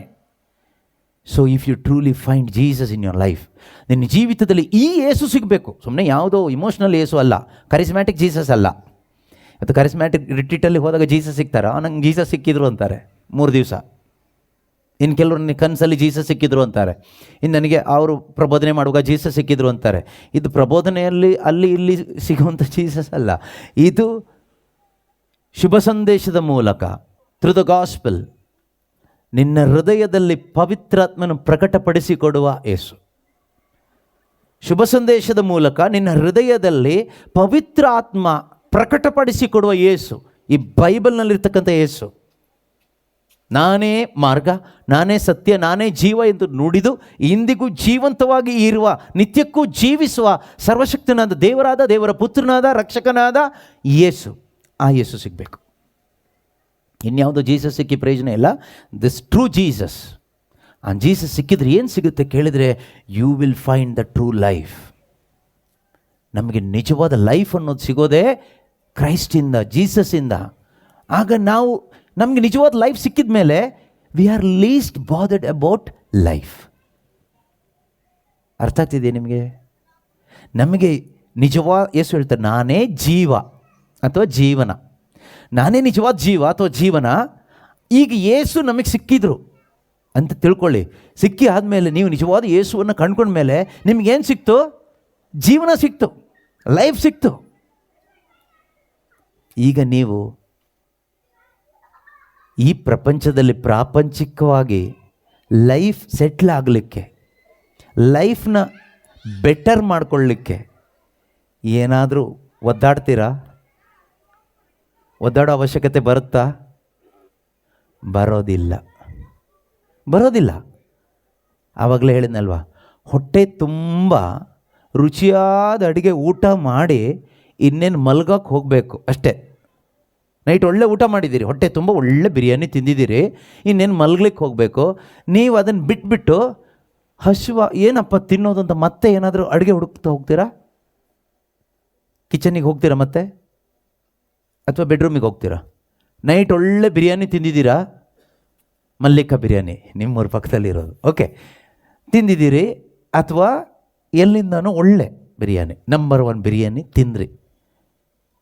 ಊಟ ಆದಮೇಲೆ ಮತ್ತೆ ಅಡುಗೆ ಮನೇಲಿ ಏನಿದೆ ಅಂತ, ತಿನ್ನಲಿಕ್ಕೆ ಏನಿದೆ ಅಂತ ನೋಡ್ಲಿಕ್ಕೆ ಹೋಗ್ತೀರಾ, ಅಥವಾ ಹೋಗಿ ಮಲ್ಕೊಳ್ಳೋಣಪ್ಪ ನಿದ್ದೆ ಬರ್ತಾ ಇದೆ ಅಂತ ರೆಸ್ಟ್ ಮಾಡ್ಲಿಕ್ಕೆ ಹೋಗ್ತೀರಾ? ನೀವೇ ಹೇಳಿ. ಮತ್ತೆ ತಿನ್ನಕ್ಕೆ ಹೋಗ್ತೀರಾ? ಯಾಕೆ? ಆಲ್ರೆಡಿ ಸುಮ್ಮನೆ ಹೊಟ್ಟೆ ತುಂಬಿಸ್ಕೊಂಡಿಲ್ಲ, ಒಳ್ಳೆ ಫುಡ್, ದಿ ಬೆಸ್ಟ್, ಅತಿ ಉತ್ತಮವಾದ ಊಟದಿಂದ, ಭೋಜನದಿಂದ, ಬಿರಿಯಾನಿಯಿಂದ ನಿಮ್ಮ ಹೊಟ್ಟೆ ತಿಂದು ತಿಂದು ತೃಪ್ತರಾಗಿದ್ದೀರಿ. ಆ ತೃಪ್ತಿಯಾಗಿ ನಿಮಗೇನಾಗ್ತಾ ಇದೆ? ಒಳ್ಳೆ ಹಾಯಾಗಿ ನಿದ್ರೆ ಬರ್ತಾ ಇದೆ. ಈಗ ನೀವು ಅಡುಗೆ ಮನೆಗೆ ಹೋಗೋದಿಲ್ಲ, ಏನಿದೆ ತಿನ್ನಕ್ಕೆ ನೋಡೋಣ ಅಂತ ಫ್ರಿಡ್ಜ್ ಓಪನ್ ಮಾಡೋದು ಇಲ್ಲ, ಕಿಚನ್ಗೆ ಹೋಗೋದು ಇಲ್ಲ, ಬೆಡ್ರೂಮ್ ಎಲ್ಲಿದ್ದಂತ ಹೋಗಿ ಮಲ್ಕೊಳ್ತೀರಿ. ಯೇಸು ಕ್ರಿಸ್ತನನ್ನು ನಿಜವಾಗ್ಲೂ ಯಾರು ಅನುಭವಿಸ್ತಾ ಇದ್ದೀರೋ ನಿಮ್ಮ ಜೀವಿತದಲ್ಲೂ ಇದೇ ಆಗುತ್ತೆ. You will find true rest, ವಿಶ್ರಾಂತಿ. ಯೇಸುವನ್ನು ಅನುಭವಿಸುವವನ ಜೀವನದಲ್ಲಿ ಏನಿರುತ್ತೆ ಗೊತ್ತಾ? ವಿಶ್ರಾಂತಿ ಇರುತ್ತೆ, ರೆಸ್ಟ್ ಇರುತ್ತೆ. ಕೆಲವ್ರಿಗೆ ಸತ್ತ ಮೇಲೂ ರೆಸ್ಟ್ ಇರೋದಿಲ್ಲ, ಅದಕ್ಕೆ ನಾವು RIP ಅಂತ ಬೋರ್ಡ್ ಹಾಕಿ ಬಂದುಬಿಡ್ತೀವಿ, ರೆಸ್ಟ್ ಇನ್ ಪೀಸ್ ಅಂತ. ಹಾಗಾದರೂ ರೆಸ್ಟ್ ಮಾಡಲಿ ಅವರು ಅಂತ ಅಲ್ವಾ? ನಾವು ಅಂದ್ಕೊಂಡಿರೋದು ರೆಸ್ಟಲ್ಲಿದ್ದಾರೆ ಅಂತ. ಯಾರಿಗೆ ಗೊತ್ತು ರೆಸ್ಟಲ್ಲಿದ್ದಾರೋ ಅರೆಸ್ಟಲ್ಲಿದ್ದಾರೋ ಅಂತ ಅಲ್ವಾ? ದೇವ್ರಿಗೆ ಮಾತ್ರ ಗೊತ್ತು. ನಮಗೆ ಗೊತ್ತಾ? ಗೊತ್ತಿಲ್ಲ, ದೇವ್ರಿಗೆ ಮಾತ್ರ ಗೊತ್ತು. ಆ ದೇವರಿಗೆ ಬಿಟ್ಬಿಡೋಣ. ಅಂದರೆ ಸತ್ತ ಮೇಲಿನ ರೆಸ್ಟ್ ಅಲ್ಲ, ಬದುಕಿರುವಾಗ ರೆಸ್ಟ್ ಬೇಕು, ವಿಶ್ರಾಂತಿ ಬೇಕು. ಈ ವಿಶ್ರಾಂತಿ ಬೇಕಾದರೆ ನಮಗೆ ಲೈಫ್ ಸೆಟ್ಲ್ ಆಗಬೇಕು. ಲೈಫ್ ಸೆಟ್ಲ್ ಆಗದೆ ಟೆನ್ಷನ್ ಆಗುತ್ತೆ ಜೀವನ. ಲೈಫ್ ಸೆಟ್ಲ್ ಆಗಬೇಕಾದ್ರೆ ಲೈಫ್ ಒಳಗಡೆ ಬರಬೇಕು. ಆ ಲೈಫೇ Jesus Christ. He is the true life. ಆ ಟ್ರೂ ಲೈಫ್, ನಿನ್ನ ಜೀವನಕ್ಕೆ ಬೇಕಾದ ನಿಜವಾದ ಜೀವ ಅವರೇ. He is the true life needed for your life. ನಿನ್ನ ಜೀವನಕ್ಕೆ ನಿಜವಾದ ಜೀವ ಯೇಸು ಆಗಿದ್ದಾರೆ. ಆ ಯೇಸು ನಿನ್ನ ಒಳಗಡೆ ಪ್ರಕಟಣೆ ಆದಷ್ಟು ನಿನ್ನ ಜೀವನ ರೆಸ್ಟಲ್ಲಿರುತ್ತೆ. ಬಿರಿಯಾನಿ ತಿಂದು ಹೊಟ್ಟೆ ತುಂಬಿ ಆದಮೇಲೆ ರೆಸ್ಟ್ ಮಾಡೋಕ್ಕೆ ಹೋಗ್ತೀಯಲ್ವಾ, ಮಲಗ್ಲಿಕ್ಕೆ ಹೋಗ್ತೀಯಲ್ವಾ, ಮತ್ತೆ ತಿನ್ನಬೇಕು ಅಂತ ಬಯಸೋದಿಲ್ಲ, ಹೋಗಿ ಮಲ್ಗೋಣ ಅನಿಸುತ್ತೆ. ಅದೇ ರೀತಿಯಲ್ಲಿ ಯಾವ ತಂಟೆನೂ ಬೇಡ, ಯಾವುದು ಬೇಡ. ಕ್ರಿಸ್ಮಸ್ಸು ಬೇಡ, ಪಾರ್ಟಿನೂ ಬೇಡ, ಸೆಲೆಬ್ರೇಷನ್ನು ಬೇಡ, ಕ್ರಿಸ್ಮಸ್ ಫ್ರೆಂಡು ಬೇಡ, ಏನೂ ಬೇಡ. ಐ ಆಮ್ ಹ್ಯಾಪಿ, ಸಂತೋಷವಾಗಿದ್ದೀನಿ. ಹೇಗೆ? What is the secret? Christ in me. ನನ್ನಲ್ಲಿರುವಂಥ ಕ್ರಿಸ್ತನ ನಿಮಿತ್ತವಾಗಿ ನಾನೇನಾಗಿದ್ದೀನಿ? ಸಂತೋಷವಾಗಿದ್ದೀನಿ. ನಾವಿವತ್ತು ಹಾಡ್ತೀವಿ, ಸಂತೋಷವಾಗಿರುವೆ ಎಂದಿಗೂ. ಹಾಡೋರ್ನೆಲ್ಲ ಒಂದ್ಸರಿ ಟೆಸ್ಟ್ ಮಾಡಿ ನೋಡ್ಬೇಕಾಯ್ತಾ? ಹಾಡೋ ಟೈಮಲ್ಲಿ ಮಾತ್ರ ಸಂತೋಷ, ಹಾಡಿದ ಮೇಲೆ ಸಂತೋಷನೂ ಯಾರು ಹಾಡೋರು? ನೀವೇ. ಮೈಕ್ ಹಿಡ್ಕೊಂಡು ಹಾಡೋರ ಬಗ್ಗೆ ಎಲ್ಲ ಹೇಳ್ತಿರೋದು. ಜೊತೆಗೆ ಸೇರಿ ಹಾಡೋರು ಇದ್ದೀರಲ್ಲ, ಕ್ವೈರ್ ಸಿಂಗಿಂಗ್. ಈ ಕಡೆಯಿಂದ ಒಬ್ರು ಲೀಡ್ ಮಾಡ್ತಾರೆ, ಜೊತೆಗೆ ಸೇರಿ ಹಾಗೆ ಎಲ್ಲರೂ ಟುಗೆದರ್. ಏನು ಸಂತೋಷ ಹಾಡಬೇಕಾದ್ರೆ ಅಲ್ವಾ? ಸಂತೋಷ ಉಕ್ಕುತ್ತೆ, ಸಂತೋಷ ಉಕ್ಕುತ್ತೆ, ಸಂತೋಷ ಉಕ್ಕೇ ಉಕ್ಕುತ್ತೆ. ಯಾವಾಗ? ಹಾಡ್ ಟೈಮಲ್ಲಿ ಮಾತ್ರ ಉಕ್ಕುತ್ತೆ. ಹಾಡಿ ಮುಗಿದ ಮೇಲೆ ಯಾಕೋ ತುಂಬ ಬೇಜಾರಾಗ್ತಾ ಇದೆ ಅಲ್ವಾ, ಬೇರೆಯೇ ಉಕ್ಕುತ್ತೆ. ಒಂಥರ ನಾಟಕ ಮಾಡ್ದಂಗೆ ಆಗಿಲ್ವಾ? ನಿಜ ಹೇಳ್ಬೇಕಾದ್ರೆ ನಾವು ಮಾಡ್ತಾ ಇರೋದೇ ಪೂರ್ತಿ ನಾಟಕ. ಇದು ಬೀದಿ ನಾಟಕದ ಥರ, ಇದು ಒಂಥರ ಬೀದಿ ನಾಟಕನೇ. ಇಲ್ಲಿ ನಿಂತ್ಕೊಂಡು ನಾವು ಏನು ಯೇಸು ಸ್ವಾಮಿ ಬಗ್ಗೆ ಭಯಂಕರವಾಗಿ ಕಲಿತಾ ಇದ್ದೀವಿ, ಎಲ್ಲರೂ ತಿಳ್ಕೊಳ್ತಾ ಇದ್ದೀವಿ. ಇದು ನಾಟಕ ಹೌದೋ ಇಲ್ಲೋ ಅಂತ ಆಮೇಲೆ ಗೊತ್ತಾಗುತ್ತೆ. ಈಗ ಮನೆಗೆ ಹೋದ್ಮೇಲೆ ಇದು ನಾಟಕ ಆಗಿಸ್ಬಾರ್ದು, ದೇವರಿಗೆ ಅವಮಾನ ಆಗಬಾರ್ದು, ಇದು ನಿಜ ಆಗಬೇಕು. ಅದಕ್ಕೆ ನಾನು ಹೇಳಿದ್ದು ಪ್ರತಿಯೊಂದು ವಾಕ್ಯಗಳು ನಿಮ್ಗೆ ಆಶೀರ್ವಾದ ಆಗಿರುತ್ತೆ. ಈ ವಾಕ್ಯಗಳು ಅಂದರೆ ವಾಕ್ಯ ಅಂದರೆ ಬರೀ ಏನು ಬೈಬಲಲ್ಲಿರೋ ವಾಕ್ಯ ಮಾತ್ರ ಅಲ್ಲ, ಪ್ರತಿಯೊಂದು ವಿಷಯಗಳು ದೇವರ ಆತ್ಮರು ಕೊಡುವಂಥ ಆಲೋಚನೆಗಳು ದೇವರ ವಾಕ್ಯಗಳಾಗಿದೆ. ಇದು ದೇವರು ನನಗೆ ಹೇಳ್ತಾ ಇದ್ದಾರೆ ಅಂತ ನಿಮ್ಮ ಹೃದಯದಲ್ಲಿ ನೀವು ಇದನ್ನು ತೆಗೆದುಕೋಬೇಕು. ಸುಮ್ಮನೆ ಇವತ್ತಿನ ಮೆಸೇಜ್ ಚೆನ್ನಾಗಿತ್ತು, ಇವತ್ತಿನ ಬೋಧನೆ ಚೆನ್ನಾಗಾಯಿತು, ಅದೆಲ್ಲ ಕತೆ ಹೇಳಬೇಡಿ. ಚೆನ್ನಾಗಾಯಿತು ಚೆನ್ನಾಗಾಗಿಲ್ಲ ಅದು ನೀವೇ ಇಟ್ಕೊಳ್ಳಿ, ಅದೆಲ್ಲ ಬೇಕಾಗಿರೋದು. ಇದು ನಿನಗೆ ಚೆನ್ನಾಗಿ ತಂದಿದೆಯಾ, ನಿನಗದು ಒಳ್ಳೆಯ ಅನುಭವ ತಂದಿದೆಯಾ, ಆ ಅನುಭವ ಕಾಣಿಸ್ಬೇಕು. ಚೆನ್ನಾಗಿತ್ತು ಚೆನ್ನಾಗಿಲ್ಲ ಆಮೇಲೆ. ಇದು ನಮ್ಮ ಜೀವಿತದಲ್ಲಿ ಚೆನ್ನಾಗಾದರೆ ನಮ್ಮ ಜೀವನ ಆಶೀರ್ವಾದ ಆಗುತ್ತೆ. ನಮ್ಮ ಜೀವನವನ್ನು ಆಶೀರ್ವದಿಸುವಂಥ ವಾಕ್ಯಗಳನ್ನ ನಾವು ಆಲಿಸ್ತಾ ಇದ್ದೀವಿ. ಕತೆ ಅಲ್ಲ ಆಲಿಸ್ತಾ ಇರೋದು, ನಾವು ಆಲಿಸ್ತಾ ಇರತಕ್ಕಂಥದ್ದು ಜೀವವುಳ್ಳ ಜೀವದಾಯಕ ದೇವರ ವಚನ. ಯೇಸು ಹೇಳ್ತಾರೆ, ನಾನು ನಿಮ್ಮೊಡನೆ ಆಡಿದಂಥ ಮಾತುಗಳು ಜೀವ ಮತ್ತು ಆತ್ಮವನ್ನು ಬರಮಾಡುತ್ತದೆ ನಿಮ್ಮಲ್ಲಿಗೆ. ಯೋಹಾನ 6:63 ಯೇಸು ಹೇಳ್ತಾರಲ್ವಾ, ನಾನು ನಿಮ್ಮೊಡನೆ ಆಡಿದಂಥ ಮಾತುಗಳು ನಿಮ್ಮಲ್ಲಿಗೆ ಜೀವ ಮತ್ತು ಆತ್ಮವನ್ನು ತಂದುಕೊಡ್ತದೆ. ಲೈಫ್ ಆ್ಯಂಡ್ ಸ್ಪಿರಿಟ್ ನಮ್ಮಲ್ಲಿ ಇವತ್ತಿಲ್ಲ. ಅದು ಯಾವ ಜೀವ?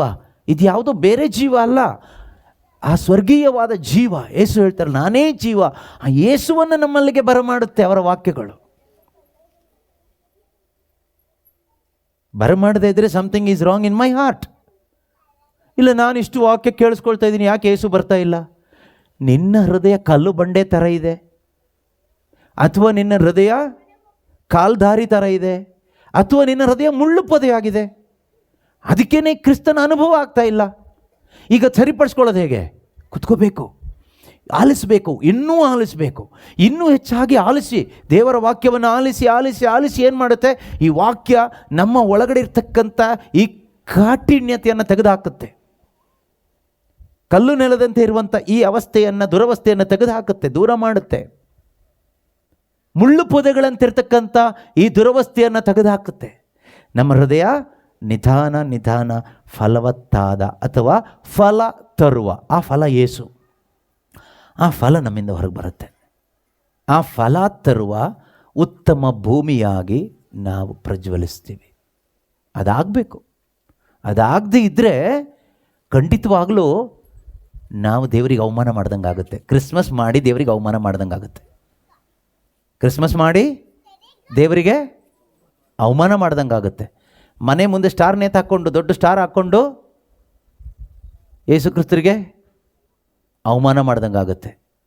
ನೀನು ಸ್ಟಾರ್ ನೇತು ಹಾಕ್ಕೊಳ್ಳೋದಲ್ಲ ಮುಖ್ಯ, ನೀನು ಸ್ಟಾರ್ ಆಗಬೇಕು. ನೀವೇನಾಗಬೇಕು? ಸ್ಟಾರ್ ಆಗಬೇಕು, ನಕ್ಷತ್ರಗಳಾಗಬೇಕು. ಈ ನಕ್ಷತ್ರಗಳಾಗಬೇಕು. ಈ ನಕ್ಷತ್ರದ ಬಗ್ಗೆ ಬೈಬಲಲ್ಲಿ ತುಂಬ ವಿಷಯ ಇದೆ ಅಲ್ವಾ? ಟೈಮ್ ಇದೆಯಾ ಅಷ್ಟು? ಇಲ್ಲ. ಎಷ್ಟು ಗಂಟೆಗೆ ನಿಲ್ಲಿಸ್ಬೇಕು ಅದು ಹೇಳಿ ಫಸ್ಟು. 9 ಗಂಟೆ. ಓಕೆ, ಅಲ್ಲಿವರೆಗೆ ಎಷ್ಟು ಸ್ಟಾರ್ ಬಗ್ಗೆ ಹೇಳೋಕ್ಕಾಗುತ್ತೋ ಹೇಳೋಣ, ಅದಾದಮೇಲೆ ನಾವು ಮುಂದಕ್ಕೆ ಹೋಗೋಣ. ಓಕೆ? ಅಥವಾ ರಾತ್ರಿಯಲ್ಲಿ ಹೆಂಗೆ ಕೇಳಿಸ್ಕೊಳ್ಳೋಣವಾ? ಬೆಳಗಾಗೋಷ್ಟೊತ್ತಿಗೆ ನೀವೆಲ್ಲ ಸ್ಟಾರ್ ಆಗಿರ್ತೀರ, ಆಮೇಲೆ ನಿಮ್ಮ ಮನೆಯವ್ರು ಹುಡ್ಕೊಂಡು ಬರ್ಬೇಕು ನಿಮ್ಮನ್ನು. ಓಕೆ, ಇಲ್ಲ ನಿಜ, ದೇವರ ವಾಕ್ಯ ನಮ್ಮನ್ನು ಸ್ಟಾರ್ ಆಗಿ ಮಾಡುತ್ತೆ. ಮತ್ತಾಯನ ಶುಭ ಸಂದೇಶ 2ನೇ ಅಧ್ಯಾಯದಲ್ಲಿ ನಾವು ನೋಡ್ತೀವಿ, 3 ಮಂದಿ ಜ್ಯೋತಿಷಿಗಳು, ವೈಸ್ ಮೆನ್, ಅವರು ಯೇಸು ಕ್ರಿಸ್ತರು ಹುಟ್ಟಿದ್ದನ್ನು ಗುರುತಿಸ್ಕೊಂಡು ತಿಳ್ಕೊಂಡು ಯೇಸುವನ್ನು ನೋಡಲಿಕ್ಕಾಗಿ, ಯೇಸುವನ್ನು ಆರಾಧಿಸಲಿಕ್ಕಾಗಿ ಯಹೂದ್ಯರ ಅರಸ ಹುಟ್ಟಿದ್ದಾನೆ ಎಂದು ಅವರು ಬರ್ತಾರೆ. ಅವರು ಏನನ್ನು ನೋಡ್ಕೊಂಡು ಬರ್ತಾರೆ? ಒಂದು ನಕ್ಷತ್ರ, ಆಕಾಶದಲ್ಲಿ ಯೇಸುವನ್ನು ಸೂಚಿಸುವ ಒಂದು ನಕ್ಷತ್ರವನ್ನು ನೋಡಿಕೊಂಡು ಅವರು ಯೇಸು ಕ್ರಿಸ್ತರು ಇರುವಂಥ ಸ್ಥಳಕ್ಕೆ ಅವರು ಬರ್ತಾರೆ. ಹೆರೋದರಸನ ಅರಮನೆಗೆ ಹೋಗಿ ವಾಪಸ್ ಬರೋಷ್ಟೊತ್ತಿಗೆ ಸ್ಟಾರ್ ಮಿಸ್ ಆಯಿತು. ಕೊನೆಗೆ ಸ್ವಲ್ಪ ಹೊತ್ತು ಆದಮೇಲೆ ಮತ್ತೆ ಆ ಸ್ಟಾರ್ ಅವರಿಗೆ ಕಾಣಿಸ್ಕೊಳ್ಳುತ್ತೆ ಆಕಾಶದಲ್ಲಿ. ಆ ಸ್ಟಾರ್ ಕಾಣಿಸ್ಕೊಂಡಾಗ ಅವರು ಪರಮಾನಂದ ಭರಿತರಾಗ್ತಾರಂತೆ. ಮತ್ತಾಯನ ಶುಭ ಸಂದೇಶ 2ನೇ ಅಧ್ಯಾಯ 10ನೇ ವಾಕ್ಯ ಅನಿಸುತ್ತೆ. ಅಲ್ಲಿ ವಾಕ್ಯ ಹೇಳ್ತದೆ ಏನಂತ, ಅವರು ಯೇಸುವನ್ನು ಸೂಚಿಸುವ ನಕ್ಷತ್ರ ಪೂರ್ವ ದಿಕ್ಕಿನಲ್ಲಿ ಮೊದಲೇ ಅವರಿಗೆ ಕಾಣಿಸಿಕೊಂಡಿದ್ದ ನಕ್ಷತ್ರ, ಪೂರ್ವ ದಿಕ್ಕಿನಲ್ಲಿ ಮೊದಲೇ ಅವರಿಗೆ ಕಾಣಿಸಿಕೊಂಡಿದ್ದ ನಕ್ಷತ್ರ ಪುನಃ ಕಾಣಿಸಿಕೊಂಡಿತು. ಅವರು ಪರಮಾನಂದ ಭರಿತರಾದರು. ಅವರು ಏನಾದ್ರು, they were overwhelmed with joy, they were rejoiced. ಸುಮ್ಮನೆ ಆನಂದ ಅಲ್ಲ, ಪರಮಾನಂದ ಭರಿತರಾದರು. ಏನಾದ್ರು ನೀವು ಕೇಳಿಸ್ಕೊಳ್ತಾ ಇದ್ದೀರಾ? ಈ ಕಡೆ ಗಮನಿಸ್ತಾ ಇದ್ದೀರಾ? ಇವನು ಯಾವನ್ನ ನೋಡ್ತಾ ಇದ್ದೀರಾ? ಅಲ್ಲಿ ಇಲ್ಲಿ ನೀವು ವಾಕ್ಯ ಕೇಳಿಸ್ಕೊಳ್ಳಿ ಆಯಿತಾ? ಅಲ್ಲಿ ಇಲ್ಲಿ ದಾರಿ ಮೇಲೆ ಹೋಗೋರನ್ನೆಲ್ಲ ನೋಡಬೇಡಿ, ಹೋಗ್ತಾ ಇರ್ತಾರೆ. ಸೊ ಹೋಗೋರು ಹೋಗ್ತಾ ಇರಲಿ, ನೀವು ವಾಕ್ಯವನ್ನು ಆಲಿಸಿ. ಅವರೆಲ್ಲರೂ ಏನನ್ನು ನೋಡಿ ಪರಮಾನಂದ ಭರಿತರಾದರು? ಅವ್ರು 3 ಜನ ನಕ್ಷತ್ರವನ್ನು ನೋಡಿ. ಯೇಸುನ ನೋಡಿದ್ರಾ? ಯೇಸುನ ನೋಡಿದ್ರಾ? ನಾವು ಹೇಳ್ತೀವಿ ಈ ಪ್ರೇಯರಲ್ಲಿರೋರು, ಕರಿಸ್ಮ್ಯಾಟಿಕಲ್ಲಿರೋರು, ಕ್ರೈಸ್ತರು, ನಾವು ಯೇಸುನ ನೋಡಿದ್ದೀವಿ ಅಂತ. ನಮ್ಮನ್ನು ಯಾರನ್ನಾದ್ರೂ ನೋಡಿದ್ರೆ ಯೇಸುನ ನೋಡಿದವ್ರ ಥರ ಇದ್ದೀವ? ನಿಮ್ಗೆ ಅನಿಸುತ್ತಾ? ನೀವು ಕನ್ನಡಿ ಮುಂದೆ ಹೋಗಿ ನಿಂತ್ಕೊಂಡ್ರೆ ನಿಮ್ಮನ್ನು ನೋಡ್ಕೊಳ್ಳಿ, ನೀವು ಯೇಸುನ ನೋಡಿದ ಮುಖ ಥರ ಅನಿಸುತ್ತಾ? ನಿಮ್ಮ ಮುಖ ನೋಡಿದರೆ ಪಕ್ಕ ನಾಟಕ ಕಂಪ್ನಿಯವ್ರ ಥರ ಅನ್ಸಲ್ಲ? ವೇಷಧಾರಿಗಳ ಥರ? ನನಗೆ ಹಾಗೆ ಅನ್ಸುತ್ತೆ ನನ್ನ ಬಗ್ಗೆ, ಅದನ್ನು ನಾನು ಹೇಳ್ತಾ ಇರೋದು. ನಿಮಗೆ ಹೆಂಗೆ ಅನಿಸುತ್ತೆ? ನನಗೆ ನನ್ನ ಬಗ್ಗೆ ಅನಿಸ್ತಾ ಇರೋದು ನಿಮಗೆ ಹೇಳ್ತಾ ಇರೋದು. ನಿಮಗೆ ಹೆಂಗೆ ಅನಿಸುತ್ತೆ ನನಗೆ ಗೊತ್ತಿಲ್ಲ. I am sharing my experience, ನನ್ನ ಅನುಭವ ನಿಮ್ಗೆ ಹೇಳ್ತಾ ಇರೋದು. ನಿಮ್ಗೆ ಅನಿಸ್ಬೋದು ಬೇರೆ ಬೇರೆ ಥರ, ಅದು ನನಗೆ ಬೇಡ, ನನಗನ್ಸೋದು ನಾನು ಹೇಳ್ತಾ ಇದ್ದೀನಿ. ಇವರು ಯೇಸುನ ನೋಡಲಿಲ್ಲ ಪ್ರಿಯರೇ. ಈ 3 ಜನ ಯೇಸುವನ್ನು ಸೂಚಿಸುವಂಥ ನಕ್ಷತ್ರವನ್ನು ನೋಡಿದರು. ಆ ನಕ್ಷತ್ರ ಮಿಸ್ ಆಯಿತು ಸ್ವಲ್ಪ ಟೈಮಿಗೆ. ತುಂಬ ಟೆನ್ಷನ್ ಮಾಡಿಕೊಂಡ್ರು. ಊಟ ಸಿಕ್ಕಿಲ್ಲ ಅಂತಲ್ಲ, ಬಟ್ಟೆ ಸಿಕ್ಕಿಲ್ಲ ಅಂತಲ್ಲ, ಏನೂ ಸಿಕ್ಕಿಲ್ಲ ಅಂತಲ್ಲ ಟೆನ್ಷನ್ ಮಾಡ್ಕೊಂಡಿದ್ದು. ಅಯ್ಯೋ, ಯಹೂದ್ಯರ ಅರಸನನ್ನು ನೋಡಲಿಕ್ಕೆ ಸೂಚಿಸುವಂಥ ಆ ನಕ್ಷತ್ರ ಮಿಸ್ ಆಯ್ತಲ್ಲ ಅಂತ ಮತ್ತೆ ಆ ನಕ್ಷತ್ರ ದೇವರವರಿಗೆ ತೋರಿಸಿದ್ರು. ಆ ನಕ್ಷತ್ರ ನೋಡಿದಾಗ ಅವರು ಓವರ್ವೆಲ್ಮ್ಡ್ ವಿತ್ ಜಾಯ್, ಪರಮಾನಂದ ಭರಿತರಾಯಿತು. ಅಂದರೆ ಅವರ ಆನಂದ ಉಕ್ಕಿ ಹರಿತಂತೆ. ಅವರು ಯೇಸುವನ್ನು ನೋಡಲಿಲ್ಲ. ನಾವು ಪ್ರತಿದಿನ ಬಲಿಪೂಜೆಯಲ್ಲಿ ಯೇಸುನ ನೋಡ್ತೀವಿ, ಯೇಸುನ ಸ್ವೀಕಾರ ಮಾಡ್ತೀವಿ ಅಂತೆಲ್ಲ ಹೇಳ್ತೀವಿ. ಬೈಬಲ್ ಓದುವಾಗ ಒಂದೊಂದು ವಾಕ್ಯ ಯೇಸು ಅಂತೆಲ್ಲ ಹೇಳ್ತೀವಿ. ನಮ್ಮಲ್ಲಿ ಈ ಥರದ ಅನುಭವಗಳಾಗಿದೆಯಾ? ನಾವೇ ಸೆಲ್ಫ್ ಇವ್ಯಾಲ್ಯೂಯೇಷನ್ ಮಾಡಿ ನೋಡೋಣ. ಹಾಗಾದರೆ ನಾವಿನ್ನೂ ಯೇಸುನ ನೋಡಿಲ್ಲ, ಯೇಸುನ ನೋಡೂ ಇಲ್ಲ, ಯೇಸುನ ಟೇಸ್ಟ್ ಮಾಡೂ ಇಲ್ಲ. ಅನರ್ಘ್ಯವಾದ ಮುತ್ತನ್ನು ಇನ್ನೂ ಹುಡುಕೋದ್ರಲ್ಲೇ ಇದ್ದೀವಿ, ಕಂಡುಕೊಂಡಿಲ್ಲ. ಹುಡುಕಿ ಆಯಿತಾ? ಹುಡುಕಬೇಕು. ಹೀಗೆ ಹುಡುಕೋದು, ರಾತ್ರಿ ಎಲ್ಲ ಕುತ್ಕೋಬೇಕು. ಕೆಲವು ಟೈಮ್ ಕಂಫರ್ಟಬಲ್ ಆಗೆಲ್ಲ ಸಿಗೋದಿಲ್ಲ. ಇದೊಂಥರ ಕಂಫರ್ಟಬಲ್ ಆಗೇ ಇದ್ದೀವಿ, ಏನು ತೊಂದರೆ ಇಲ್ಲ. ಇಷ್ಟು ಕಂಫರ್ಟಬಲ್ ಆಗಿ ನಮಗೆ ಸಿಗುತ್ತೆ ಅಂತ ಅನ್ಕೋಬೇಡಿ. ಹುಡುಕಬೇಕು, ಶ್ರಮಪಟ್ಟು ಹುಡುಕಬೇಕು. ಚಿನ್ನವನ್ನು ಹುಡುಕಬೇಕಾದ್ರೆ ಸುಮ್ಮನೆ ಅಲ್ಲಿ ಇಲ್ಲಿ ಮೇಲ್ಮೇಲೆ ಹುಡುಕಲ್ಲ. 100 ಸಾವಿರಾರು ಕಿಲೋಮೀಟರ್ ಆಳದಲ್ಲಿ, ಅಡಿಗಳು ಆಳದಲ್ಲಿ, ಸಾವಿರಾರು ಅಡಿಗಳು ಆಳದಲ್ಲಿ ಹೋಗ್ತಾರೆ ಚಿನ್ನದ ಅದಿರನ್ನು ತೆಗೆದುಕೊಂಡು ಬರಲಿಕ್ಕೆ. ಗೋಲ್ಡ್ ಮೈನ್ಸ್ ಅಲ್ಲಿಂದ ತಗೊಂಡು ಬಂದು ಅದನ್ನು ಮತ್ತೆ ಪ್ಯೂರಿಫೈ ಮಾಡಬೇಕು. ಇಲ್ಲಿ ಮೇಲ್ಗಡೆ ಹುಡುಕಿದ್ರೆ ಕಸ ಕಡ್ಡಿ ಎಲ್ಲ ಸಿಗುತ್ತೆ. ಮುತ್ತು ರತ್ನಗಳೆಲ್ಲ ಸಿಗಬೇಕಾದ್ರೆ ಸಮುದ್ರದಲ್ಲಿ ಮೇಲ್ಗಡೆ ಸಿಗೋದಿಲ್ಲ. ಆಳಕ್ಕೆ ಹೋಗಬೇಕು, ಡೀಪಾಗಿ ಹೋಗಬೇಕು, ಆಳಕ್ಕೆ ಇಳಿಬೇಕು. ಮೇಲ್ಗಡೆ ಮೀನು ಅದು ಇದು ಎಲ್ಲ ಸಿಗುತ್ತೆ ಅಷ್ಟೇ, ಕಸ ಕಡ್ಡಿ ಮರಳು ಎಲ್ಲ ಸಿಗುತ್ತೆ. ಆಳಕ್ಕೆ ಹೋದರೆ ಮುತ್ತು ರತ್ನಗಳು ಸಿಗುತ್ತೆ ಅಂತ ಹೇಳ್ತಾರೆ. ನಾನೇನು ನೋಡಿಲ್ಲ. ಆಳದಲ್ಲಿ ಸಿಗುತ್ತೆ, ಚಿನ್ನ ಆಳದಲ್ಲಿ ಸಿಗುತ್ತೆ, ಭೂಮಿ ಆಳದಲ್ಲಿ ಸಿಗುತ್ತೆ. ಅದೇ ರೀತಿ ಈ ಅನರ್ಘ್ಯವಾದ ಮುತ್ತು ನೀವು ಹುಡುಕಬೇಕು. ನಾವಿವತ್ತು ಅಲ್ಲಿ ಇಲ್ಲಿ ಧ್ಯಾನ ಪ್ರಾರ್ಥನೆ ಅಂತ ಹುಡುಕ್ತಾ ಇದ್ದೀವಲ್ಲ, ಇದು ತುಂಬ ಕಂಫರ್ಟಬಲ್ ಆಗಿ ತುಂಬ ಅನುಕೂಲಕರವಾಗಿ ನಾವು ಮಾಡ್ತಾ ಇದ್ದೀವಿ. ಇದರಲ್ಲಿ ಏನು ಸಿಗುತ್ತೋ ನನಗೆ ಗೊತ್ತಿಲ್ಲ. ನೀವು ನಿಜವಾಗಲೂ ಆ ಮುತ್ತನ್ನು ಹುಡುಕಬೇಕಾದ್ರೆ ನೀವು ಇಳಿಬೇಕು, ಸ್ವಲ್ಪ ಆಳಕ್ಕೆ ಇಳಿಬೇಕು. ಸ್ವಲ್ಪ ರಿಸ್ಕ್ ಇದೆ, ಪ್ರಯತ್ನ ಪಡಬೇಕು. ಯಾಕೆಂದರೆ ಅನರ್ಘ್ಯವಾದದ್ದನ್ನು ಹುಡುಕ್ತಾ ಇದ್ದೀವಿ. ಹಾಗೆ ನಿಮಗೆ ಯೇಸು ಸಿಕ್ಕಿದರೆ, ಅನರ್ಘ್ಯವಾದ ಮುತ್ತು ಸಿಕ್ಕಿದರೆ ಖಂಡಿತವಾಗ್ಲೂ ಪ್ರೀತಿಯ ಸಹೋದರ ಸಹೋದರಿಯರೇ, ಇವರು ಯಾವ ರೀತಿ ಆ ನಕ್ಷತ್ರನ ನೋಡಿ ಸಂತೋಷಪಟ್ಟರೋ ಅದಕ್ಕಿಂತಲೂ ಹೆಚ್ಚಾಗಿ ನಾವು ಕ್ರಿಸ್ತನಲ್ಲಿ ಆನಂದಿಸ್ಲಿಕ್ಕಾಗತ್ತೆ. ಕಷ್ಟ ಇರಲಿ, ಮರಣ ಇರಲಿ, ಆಪತ್ತಿರಲಿ, ವಿಪತ್ತಿರಲಿ, ಅವಮಾನ ಇರಲಿ, ತಿರಸ್ಕಾರ ಇರಲಿ, ಯಾರು ಇರಲಿ ಇಲ್ಲದೆ ಇರಲಿ, ಏನೇ ಆಗಿರಲಿ, we can rejoice, we can rejoice, we can delight in the lord. ನಾವು ಸಂತೋಷವಾಗಿ ಇರಲಿಕ್ಕಾಗತ್ತೆ. ಸಂತೋಷ ಅಂದರೆ ನಗೋದಲ್ಲ, ನಾನು ಹೇಳ್ತಾ ಇರೋದು. ನಗೋದು ಒಂದು ಇಮೋಷನ್, ಒಂದು ಭಾವನೆ. ಸಂತೋಷ ಅನ್ನೋದು ಅದೊಂದು ಡಿಸಿಷನ್, ಅದೊಂದು ತೀರ್ಮಾನ. ನಾನು ಹೀಗೆ ಬದುಕೋದು ಅಂತ, ನಾನು ಹೀಗೆ ಬದುಕೋದು ಅನ್ನೋ ತೀರ್ಮಾನ ಇದೆಯಲ್ಲ, ಅದು that decision is based on Christ in you. ಆ ತೀರ್ಮಾನ ಇದೆಯಲ್ವಾ, ಅದು ನಿನ್ನ ಒಳಗಡೆ ಇರ್ತಕ್ಕಂಥ ಕ್ರಿಸ್ತನನ್ನು ಆಧರಿಸಿ ಇದೆ. ನಿಮಗೇನು ಬೇಜಾರಾಗಲ್ವಾ? ನಿಮಗೇನು ದುಃಖ ಆಗೋದಿಲ್ವಾ? ಅಳು ಬರೋದಿಲ್ವಾ? ಏನಕ್ಕೆ ಅಳಬೇಕು? ಏನಕ್ಕೆ ದುಃಖ ಆಗಬೇಕು? ಒಳಗಡೆ ಲೈಫ್ ಇರಬೇಕಾದ್ರೆ ಯಾಕೆ ಅಳಬೇಕು? ಯಾಕೆ ದುಃಖ ಪಡಬೇಕು? ಯಾಕೆ ಒದ್ದಾಡಬೇಕು? ಯಾಕೆ ಟೆನ್ಷನ್ ಮಾಡ್ಕೋಬೇಕು? ಒಳಗಡೆ source of joy, living water, streams of living water, Holy Spirit ಇರುವಾಗ ಯಾಕೆ ಟೆನ್ಷನ್? ಯಾಕೆ ವರಿ? ಯಾಕೆ why to care about myself? ನನ್ನ ಬಗ್ಗೆ ನಾನು ಯಾಕೆ ಕೇರ್ ಮಾಡಬೇಕು? ಕಾಳಜಿ ಹಾಕಬೇಕು? ಕೇರ್ಸ್ ಆಫ್ ದಿಸ್ ವರ್ಲ್ಡ್, ಈ ಲೋಕದ ಕೇರ್ ಯಾಕೆ ಬೇಕು ನನಗೆ? ಕಸದ ಬಗ್ಗೆ ಯಾರಾದರೂ ಕೇರ್ ಮಾಡ್ತಾರಾ? ಒಳಗಡೆ ಟ್ರೆಷರ್ ಇರಬೇಕಾದ್ರೆ ಇಲ್ಲ ಅಲ್ವಾ? ಸೊ ಈ ಅನುಭವಕ್ಕೆ ನಾವೆಲ್ಲರೂ ಬರಬೇಕು. ಈ 3 ಜನ ಜ್ಯೋತಿಷಿಗಳು ಇವರು ಯೇಸುವನ್ನು ಹುಡುಕಿಕೊಂಡು ಬರಲಿಕ್ಕೆ ಕಾರಣ ಏನು? ಹೌ? ಇವರು ಪೂರ್ವ ದೇಶದಿಂದ ಬಂದವರು, ಇವರೇನು ಪ್ರವಾದಿಗಳಲ್ಲ, ಇವರು ಇಸ್ರಾಯೇಲ್ ವಂಶದವರು ಹೌದು ಅಲ್ಲೋ ಗೊತ್ತಿಲ್ಲ ಯಾರಿಗೂ, ಬೈಬಲಲ್ಲಂತೂ ಮೆನ್ಷನ್ ಮಾಡಿಲ್ಲ. ಆದರೆ ಇವರು ಈ ಬೆತ್ಲೆಹೇಮ್ ಊರಿಗೆ ತುಂಬ ದೂರದಿಂದ ಬಂದಿದ್ದಾರೆ, ಲಾಂಗ್ ಎವೇ. ಅಲ್ಲೆಲ್ಲೂ ಸಮೀಪದವರಲ್ಲ. ಯಹೂದ್ಯರು ಸಾಧಾರಣವಾಗಿ ಅಲ್ಲೇ ಸುತ್ತಮುತ್ತಲೂ ಇದ್ದರು. ಅಂದರೆ ಇವರು ಪೂರ್ವ ದೇಶದಿಂದ ಬಂದಿದ್ದಾರೆ. ದಕ್ಷಿಣ ದೇಶದ ರಾಣಿ ಅಂತ ನಾವು ಓದ್ತೀವಲ್ವ, ಎಲ್ಲಿ ಬೇರೆ ಕಡೆ ಓದೋದು? ಸೊಲೊಮೋನನ್ನು ಹುಡುಕಿಕೊಂಡು ಬರ್ತಾಳೆ. ಅವಳು ಯಹೂದ್ಯಳಲ್ಲ, ಅನ್ಯಳು. ತುಂಬ ದೂರ ದೇಶದಿಂದ ಬಂದಿದ್ದಾಳೆ ಸೊಲೊಮೋನನ ಜ್ಞಾನೋಕ್ತಿಗಳನ್ನ ಕೇಳಲಿಕ್ಕೆ. ಆದರೆ ಇವರು ಕೂಡ ಪೂರ್ವ ದೇಶದಿಂದ ಬಂದಿದ್ದಾರೆ, ದಕ್ಷಿಣ ದೇಶದಿಂದ ಅಲ್ಲ, ಪೂರ್ವ ದೇಶದಿಂದ ಬಂದಿದ್ದಾರೆ, ವೆಸ್ಟರ್ನ್. ಹಾಗೆ ಇವರು ಬರಲಿಕ್ಕೆ ಕಾರಣ ಏನು? ಅವ್ರು ಯಾಕೆ ಹುಡ್ಕೊಂಡು ಬಂದರು? ವಾಕ್ಯ ಓದಿ. ಹೆರೋದರಸನ ಬಳಿಗೆ ಹೋಗುವಾಗ ಹೆರೋದರಸ ಕೇಳ್ತಾನೆ, ನಿಮ್ಗೆ ಹೆಂಗೆ ಗೊತ್ತಾಯ್ತು ಈ ವಿಷಯ ಅಂತ.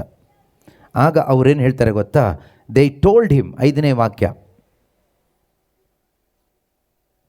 ನೋಡಿ, ಎಷ್ಟು ಕನ್ಫರ್ಮ್ ಆಗಿ ಅವ್ರು ಹೇಳ್ತಾ ಇದ್ದಾರೆ ಅಂದರೆ, ಅದಕ್ಕೆ ಅವರು ಜುದೇಯದಲ್ಲಿರುವ ಬೆತ್ಲೆಹೇಮಿನಲ್ಲೇ ಹುಟ್ಟುವನು. ಜುದೇಯದಲ್ಲಿರುವ ಬೆತ್ಲೆಹೇಮಿನಲ್ಲೇ ಹುಟ್ಟುತ್ತಾನೆ. ಯಾರು ಹುಟ್ಟುತ್ತಾನೆ?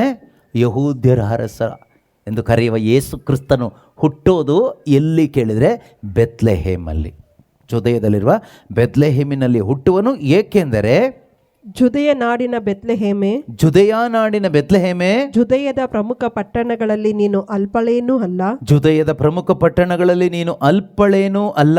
ಕಾರಣ ನನ್ನ ಪ್ರಜೆ ಇಸ್ರಾಯೇಲನ್ನು ಪರಿಪಾಲಿಸುವವನು ನಿನ್ನಿಂದಲೇ ಉದಯಿಸಲಿರುವನು ಎಂದು ಪ್ರವಾದಿ ಬರೆದಿದ್ದಾನೆ ಎಂದು ಉತ್ತರ ಕೊಟ್ಟರು. Praise the Lord. ನೋಡಿ, ಅವರು ಯಾವ ದೇಶದವರೋ ನಮಗೆ ಗೊತ್ತಿಲ್ಲ, ಅವರು ಯಹೂದ್ಯರು ಹೌದೋ ಅಲ್ವೋ ನಮಗೆ ಗೊತ್ತಿಲ್ಲ. ಆದರೆ ಅವರಿಗೆ ಈ ಯೇಸು ಕ್ರಿಸ್ತನ ಕುರಿತಾಗಿ ಪ್ರವಾದಿಗಳು ಬರೆದಂತಹ ಪ್ರವಾದನೆಯ ಸಂದೇಶದಲ್ಲಿ ನಂಬಿಕೆ ಇತ್ತು. ಕ್ರಿಸ್ತನು ಹುಟ್ಟಿದಾಗ ಒಂದು ನಕ್ಷತ್ರ ಕಾಣಲ್ಪಡ್ತದೆ ಎಂದು ಬರೆಯಲ್ಪಟ್ಟಿತ್ತು, ಅಥವಾ ಪ್ರವಾದಿಗಳು ಮುಂಚಿತವಾಗಿ ತಿಳಿಸಿದ್ರು. ಅದರ ಪ್ರಕಾರ ಅವರು ಅದನ್ನು ಎದುರು ನೋಡ್ತಾ ಇದ್ದರು. ಆ ನಕ್ಷತ್ರ ಕಾಣ್ತು, ಅವ್ರಿಗೆ ಗೊತ್ತಾಯಿತು, ಮೈಂಡಿಗೆ ಟಕ್ಕಂತ ಪ್ರವಾದನೆಯ ಸಂದೇಶ ಅಥವಾ ಪವಿತ್ರಾತ್ಮರ ಆಲೋಚನೆ ಕೊಟ್ಟರು. ಕ್ರಿಸ್ತ ಹುಟ್ಟಿದ್ದಾನೆ ನೋಡಿ, ನೀವು ಹುಡುಕ್ತಾ ಇದ್ದಂಥ ಕ್ರಿಸ್ತ. ಈ ಪ್ರವಾದನೆಯ ಸಂದೇಶದ ಪ್ರಕಾರ ಹೊರಡ್ರಿ. 3 ಜನ ಹೊರಟರು ಕಾಣಿಕೆಯನ್ನು ತೆಗೆದುಕೊಂಡು ಯೇಸುವನ್ನು ಭೇಟಿ ಆಗಲಿಕ್ಕೆ, ಯಹೂದ್ಯರ ಅರಸನಾದ ಯೇಸುವನ್ನು ಭೇಟಿ ಆಗಲಿಕ್ಕೆ.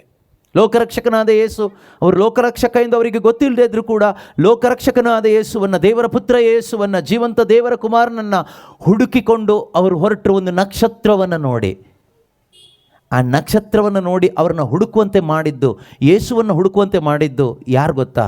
ಪ್ರವಾದನೆಯ ಸಂದೇಶ, ಪ್ರಾಫೆಸಿ ಅಂದರೆ ದೇವರ ವಾಕ್ಯ, ಶುಭ ಸಂದೇಶ.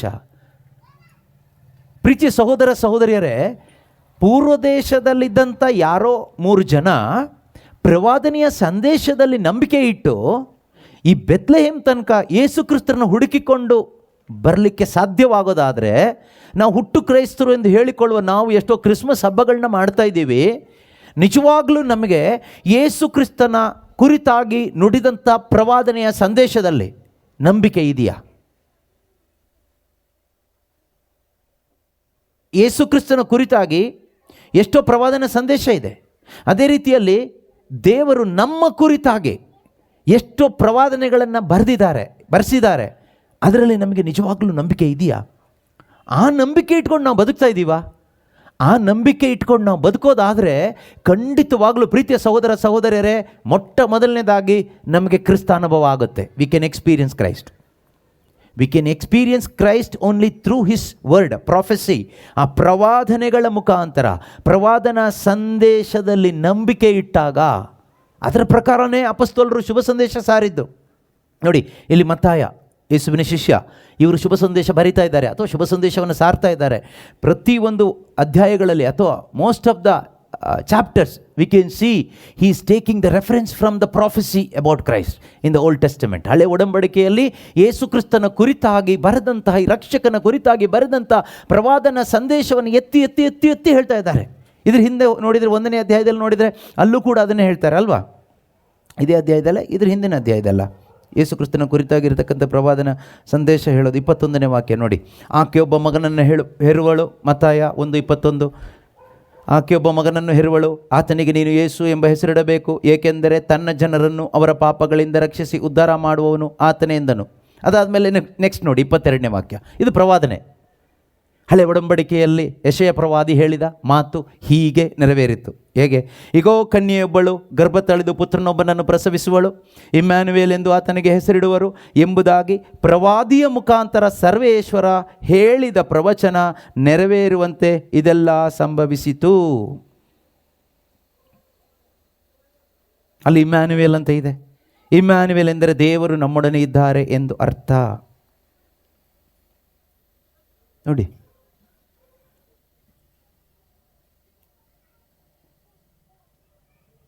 ಮತ್ತಾಯನು ಶುಭ ಸಂದೇಶವನ್ನು ಬರೆಯುವಾಗ ಅಂದಿದ್ದಂಥ ಜನರಿಗೆ ಈ ಹಳೆ ಒಡಂಬಡಿಕೆಯಲ್ಲಿ ದೇವರು ಮುಂಚಿತವಾಗಿ ತಿಳಿಸಿದಂಥ ವ್ಯಕ್ತಿಯೇ ಇವರೇನೆ. ಆ ವ್ಯಕ್ತಿನೇ ಇವರು, ಬೇರೆ ಯಾರೂ ಅಲ್ಲ. Don't misunderstand this Jesus. This is the same Jesus prophesied, means prophets prophesied about. ಪ್ರವಾದಿಗಳು ಪ್ರವಾದಿಸಿದ ಅದೇ ಕ್ರಿಸ್ತ, ಅದೇ ವ್ಯಕ್ತಿ ಇಂದು ಈ ಕನ್ಯೆ ಮರಿಯಳಿಂದ ಹುಟ್ಟಿರೋದು ಅಂತ ಆ ಯಹೂದ್ಯ ಜನರಿಗೆ ಮನದಟ್ಟು ಮಾಡ್ತಾನೆ. ಹಾಗೆ ಯೇಸು ಕ್ರಿಸ್ತನ ಕುರಿತಾಗಿ ಎಷ್ಟೋ ಪ್ರವಾದನ ಸಂದೇಶಗಳು ಪವಿತ್ರ ಬೈಬಲ್ ಪುಸ್ತಕದಲ್ಲಿ ಬರೆಯಲ್ಪಟ್ಟಿದ್ದು ಅವರಿಗೆ ಗೊತ್ತಿತ್ತು. ಯಾರು? ಆ 3 ಜನ ರಾಯರು ಅಂತ ಹೇಳ್ತೀವಲ್ಲ ನಾವು, ಜ್ಯೋತಿಷಿಗಳು. ಅವರಿಗೆ, ಹುಟ್ಟು ಕ್ರೈಸ್ತರಾದ ನಮಗೆ ಎಷ್ಟು ಪ್ರವಾದನೆಗಳು ಗೊತ್ತಿದೆ. ಯೇಸು ಕ್ರಿಸ್ತನ ಮೊದಲನೇ ಆಗಮನದ ಕುರಿತಾದ ಪ್ರವಾದನೆಗಳು, ಯೇಸು ಕ್ರಿಸ್ತರ ಪುನರಾಗಮನ, 2ನೇ ಆಗಮನದ ಕುರಿತಾದ ಪ್ರವಾದನೆಗಳು. ನಾವೆಲ್ಲರೂ ಹೇಳ್ತೀವಿ ನಾವೀಗ ಆಗಮನ ಕಾಲದಲ್ಲಿದ್ದೀವಿ ಅಂತ, ಸೀಸನ್ ಆಫ್ ಆಡ್ವೆಂಟ್. ಯಾವ ಆಗಮನ? ಯೇಸು ಮನುಷ್ಯನಾಗಿ ಹುಟ್ಟಲ್ಲ, ನೀವು ಕಾಯಬೇಡಿ ಆಯಿತಾ, ಮೋಸ ಹೋಗ್ತೀರಿ. ಬೇರೆ ಯಾರಾದರೂ ಹುಟ್ಟು ಬರ್ಬೋದು ಅಷ್ಟೇ. ಯೇಸು ಮತ್ತೆ ರಾಜನಾಗಿ ಬರ್ತಾರೆ, ನ್ಯಾಯಾಧಿಪತಿಯಾಗಿ ಬರ್ತಾರೆ. He will come as A king and as A judge, supreme judge. ಇಡೀ ಲೋಕಕ್ಕೆ ನ್ಯಾಯ ತೀರ್ಪನ್ನು ಕೊಡಲು ನ್ಯಾಯಾಧಿಪತಿಯಾಗಿಯೂ ಮತ್ತು ಆಳ್ವಿಕೆ ಮಾಡಲು ರಾಜನಾಗಿಯೂ ಅರಸನಾಗಿಯೂ ಯೇಸು ಮರಳಿ ಬರ್ತಾರೆ. ಆ ಒಂದು ಆಗಮನದ ನಿರೀಕ್ಷೆಯಲ್ಲಿ ಇರುವವರೇ ನಿಜವಾದ ಕ್ರೈಸ್ತರು. ಅದರಲ್ಲಿ ಕ್ರಿಸ್ಮಸ್ ಮಾಡೋರೆಲ್ಲ ಕ್ರಿಶ್ಚಿಯನ್ಸ್ ಅಂತ ನಾವು ಹೇಳ್ಕೊಂಡು ಖುಷಿ ಪಡಬೇಕು ಅಷ್ಟೇ. ಆದರೆ ಬೈಬಲ್ ಪ್ರಕಾರ ನಿಜವಾಗ್ಲೂ ಯೇಸು ಕ್ರಿಸ್ತನ ಪುನರಾಗಮನದ ನಿರೀಕ್ಷೆಯಲ್ಲಿ ನಾವಿರಬೇಕು. ನಮಗೆ ಇರುವಂತೆ ಮಾಡೋದೇನು ಗೊತ್ತಾ? ಪ್ರವಾದನೆಯ ಸಂದೇಶ. ಈಗ ನಿಮಗೆ ಪ್ರಶ್ನೆಯನ್ನು ಕೇಳಿದರೆ, ಈ 3 ಜನರ ರಾಯರು ಅಥವಾ ಯಾರು ಜ್ಯೋತಿಷಿಗಳು, ವೈಸ್ಮೆನ್, ಇವರ ಹೃದಯದೊಳಗಡೆ ಯೇಸುವಿನ ಮೊದಲನೆಯ ಆಗಮನದ ಕುರಿತಾಗಿ ಪ್ರವಾದನೆಯ ಸಂದೇಶ ಇತ್ತು. ಆ ಸಂದೇಶಕ್ಕನುಸಾರ ಅವರು ರಕ್ಷಕನನ್ನು ಕಂಡುಕೊಂಡು ಸಂತೋಷವಾಗಿ ವಾಪಸ್ ಹೋದರು. ಅದೇ ರೀತಿಯಲ್ಲಿ ಯೇಸು ಕ್ರಿಸ್ತನ ಎರಡನೆಯ ಬರುವಿಕೆ ಪುನರಾಗಮನದ ಕುರಿತಾಗಿ ಪ್ರವಾದನೆಯ ಸಂದೇಶ ಯಾರ ಹೃದಯದ ಒಳಗಡೆ ಇದೆಯೋ ಅವರ ಹೃದಯ ಆ ಪುನರಾಗಮನವನ್ನು ಎದುರು ನೋಡ್ತಾ ಸಂತೋಷ ಪಡ್ತಾ ಇರುತ್ತೆ. ಆ ಒಂದು ನಿರೀಕ್ಷೆಯಲ್ಲಿ ನಾವು ಬದುಕ್ತೀವಿ. ಮಾತ್ರ ಅಲ್ಲ, ಆ ನಿರೀಕ್ಷೆಯಲ್ಲಿ ಬದುಕುವಾಗ ಈ ಒಂದು ದಿನ ಯೇಸು ಬರ್ತಾರೆ. ಅದು ನಾವು ಬದುಕಿರುವಾಗ ಇರ್ಬೋದು, ನಾವು ಸತ್ತ ನಂತರ ಇರ್ಬೋದು, ಯಾವಾಗಲೇ ಆಗಿರಲಿ. ದೇವರಿಗೆ ಅದೆಲ್ಲ ಸಮಯ ವಿಷಯ ಅಲ್ಲ. ಹುಟ್ಟು ಸಾವು ಎಲ್ಲ ನಮಗೆ ಮಾತ್ರನೇ, ದೇವರಿಗೆಲ್ಲ ಒಂದೇ. ಇವರಿಗೆ ಅದು ಯಾವುದೂ ಇಲ್ಲ. ಯಾಕೆಂದರೆ ಅವರು ಸಮಯದಿಂದ ಹೊರಗಡೆ ಇದ್ದಾರೆ. ನಾವು ಒಳಗಡೆ ಇರೋದರಿಂದ ನಮಗೆ ಇಂದು ನಾಳೆ ನಾಡಿದ್ದು ಹುಟ್ಟು ಸಾವು ಎಲ್ಲ ಇದೆ. ಯೇಸು ಕ್ರಿಸ್ತರು ಕರೀತಾರೆ. ಬಂದಾಗ ಹೆಸರಿಡಿದು ಕರೀತಾರೆ. ನಿಮ್ದು ಏನು ಹೆಸರಿದೆಯೋ ಅದೇ ಕರೀತಾರೆ. ಕರ್ಕೊಂಡು ಹೋಗ್ಲಿಕ್ಕಾಗಿ ಯಾರನ್ನ ಕರೀತಾರೆ ಗೊತ್ತಾ? ಯಾರು ಅವರ ಪುನರಾಗಮನದ ನಿರೀಕ್ಷೆಯಲ್ಲಿ ಆ ಪುನರಾಗಮನದ ಕುರಿತಾದ ಪ್ರವಾದನೆಯ ಸಂದೇಶವನ್ನು ಹೃದಯದಲ್ಲಿ ಇಟ್ಕೊಂಡು ಬದುಕ್ತಾ ಇರ್ತೀರೋ, you are the people in the season of Advent. ನೀವೇ ಆಗಮನ ಕಾಲದಲ್ಲಿರುವವರು. ಈ ಆಗಮನ ಕಾಲ ಅಂತ್ಯ ಯಾವಾಗ ಆಗುತ್ತೆ ಕೇಳಿದ್ರೆ ಆಗಮನ ಆದಮೇಲೆ. ಇದು ಡಿಸೆಂಬರ್ 25ಕ್ಕೆ ಅಂತ್ಯ ಆಗುವ ಆಗಮನ ಕಾಲ ಅಲ್ಲ ನಾನು ಹೇಳ್ತಿರೋದು. ಆದ್ದರಿಂದನೇ ಧರ್ಮಸಭೆಯ ವಾಚನಗಳಲ್ಲಿ ಕಳೆದ ತಿಂಗಳೆಲ್ಲ ಓದಿದ್ದು ಯೇಸು ಕ್ರಿಸ್ತರ ಎರಡನೆಯ ಬರುವಿಕೆಯ ಕುರಿತಾದ ಬೋಧನೆಗಳೇ ಹೆಚ್ಚಾಗಿ ನಾವು ಆಲಿಸಿದ್ವಿ.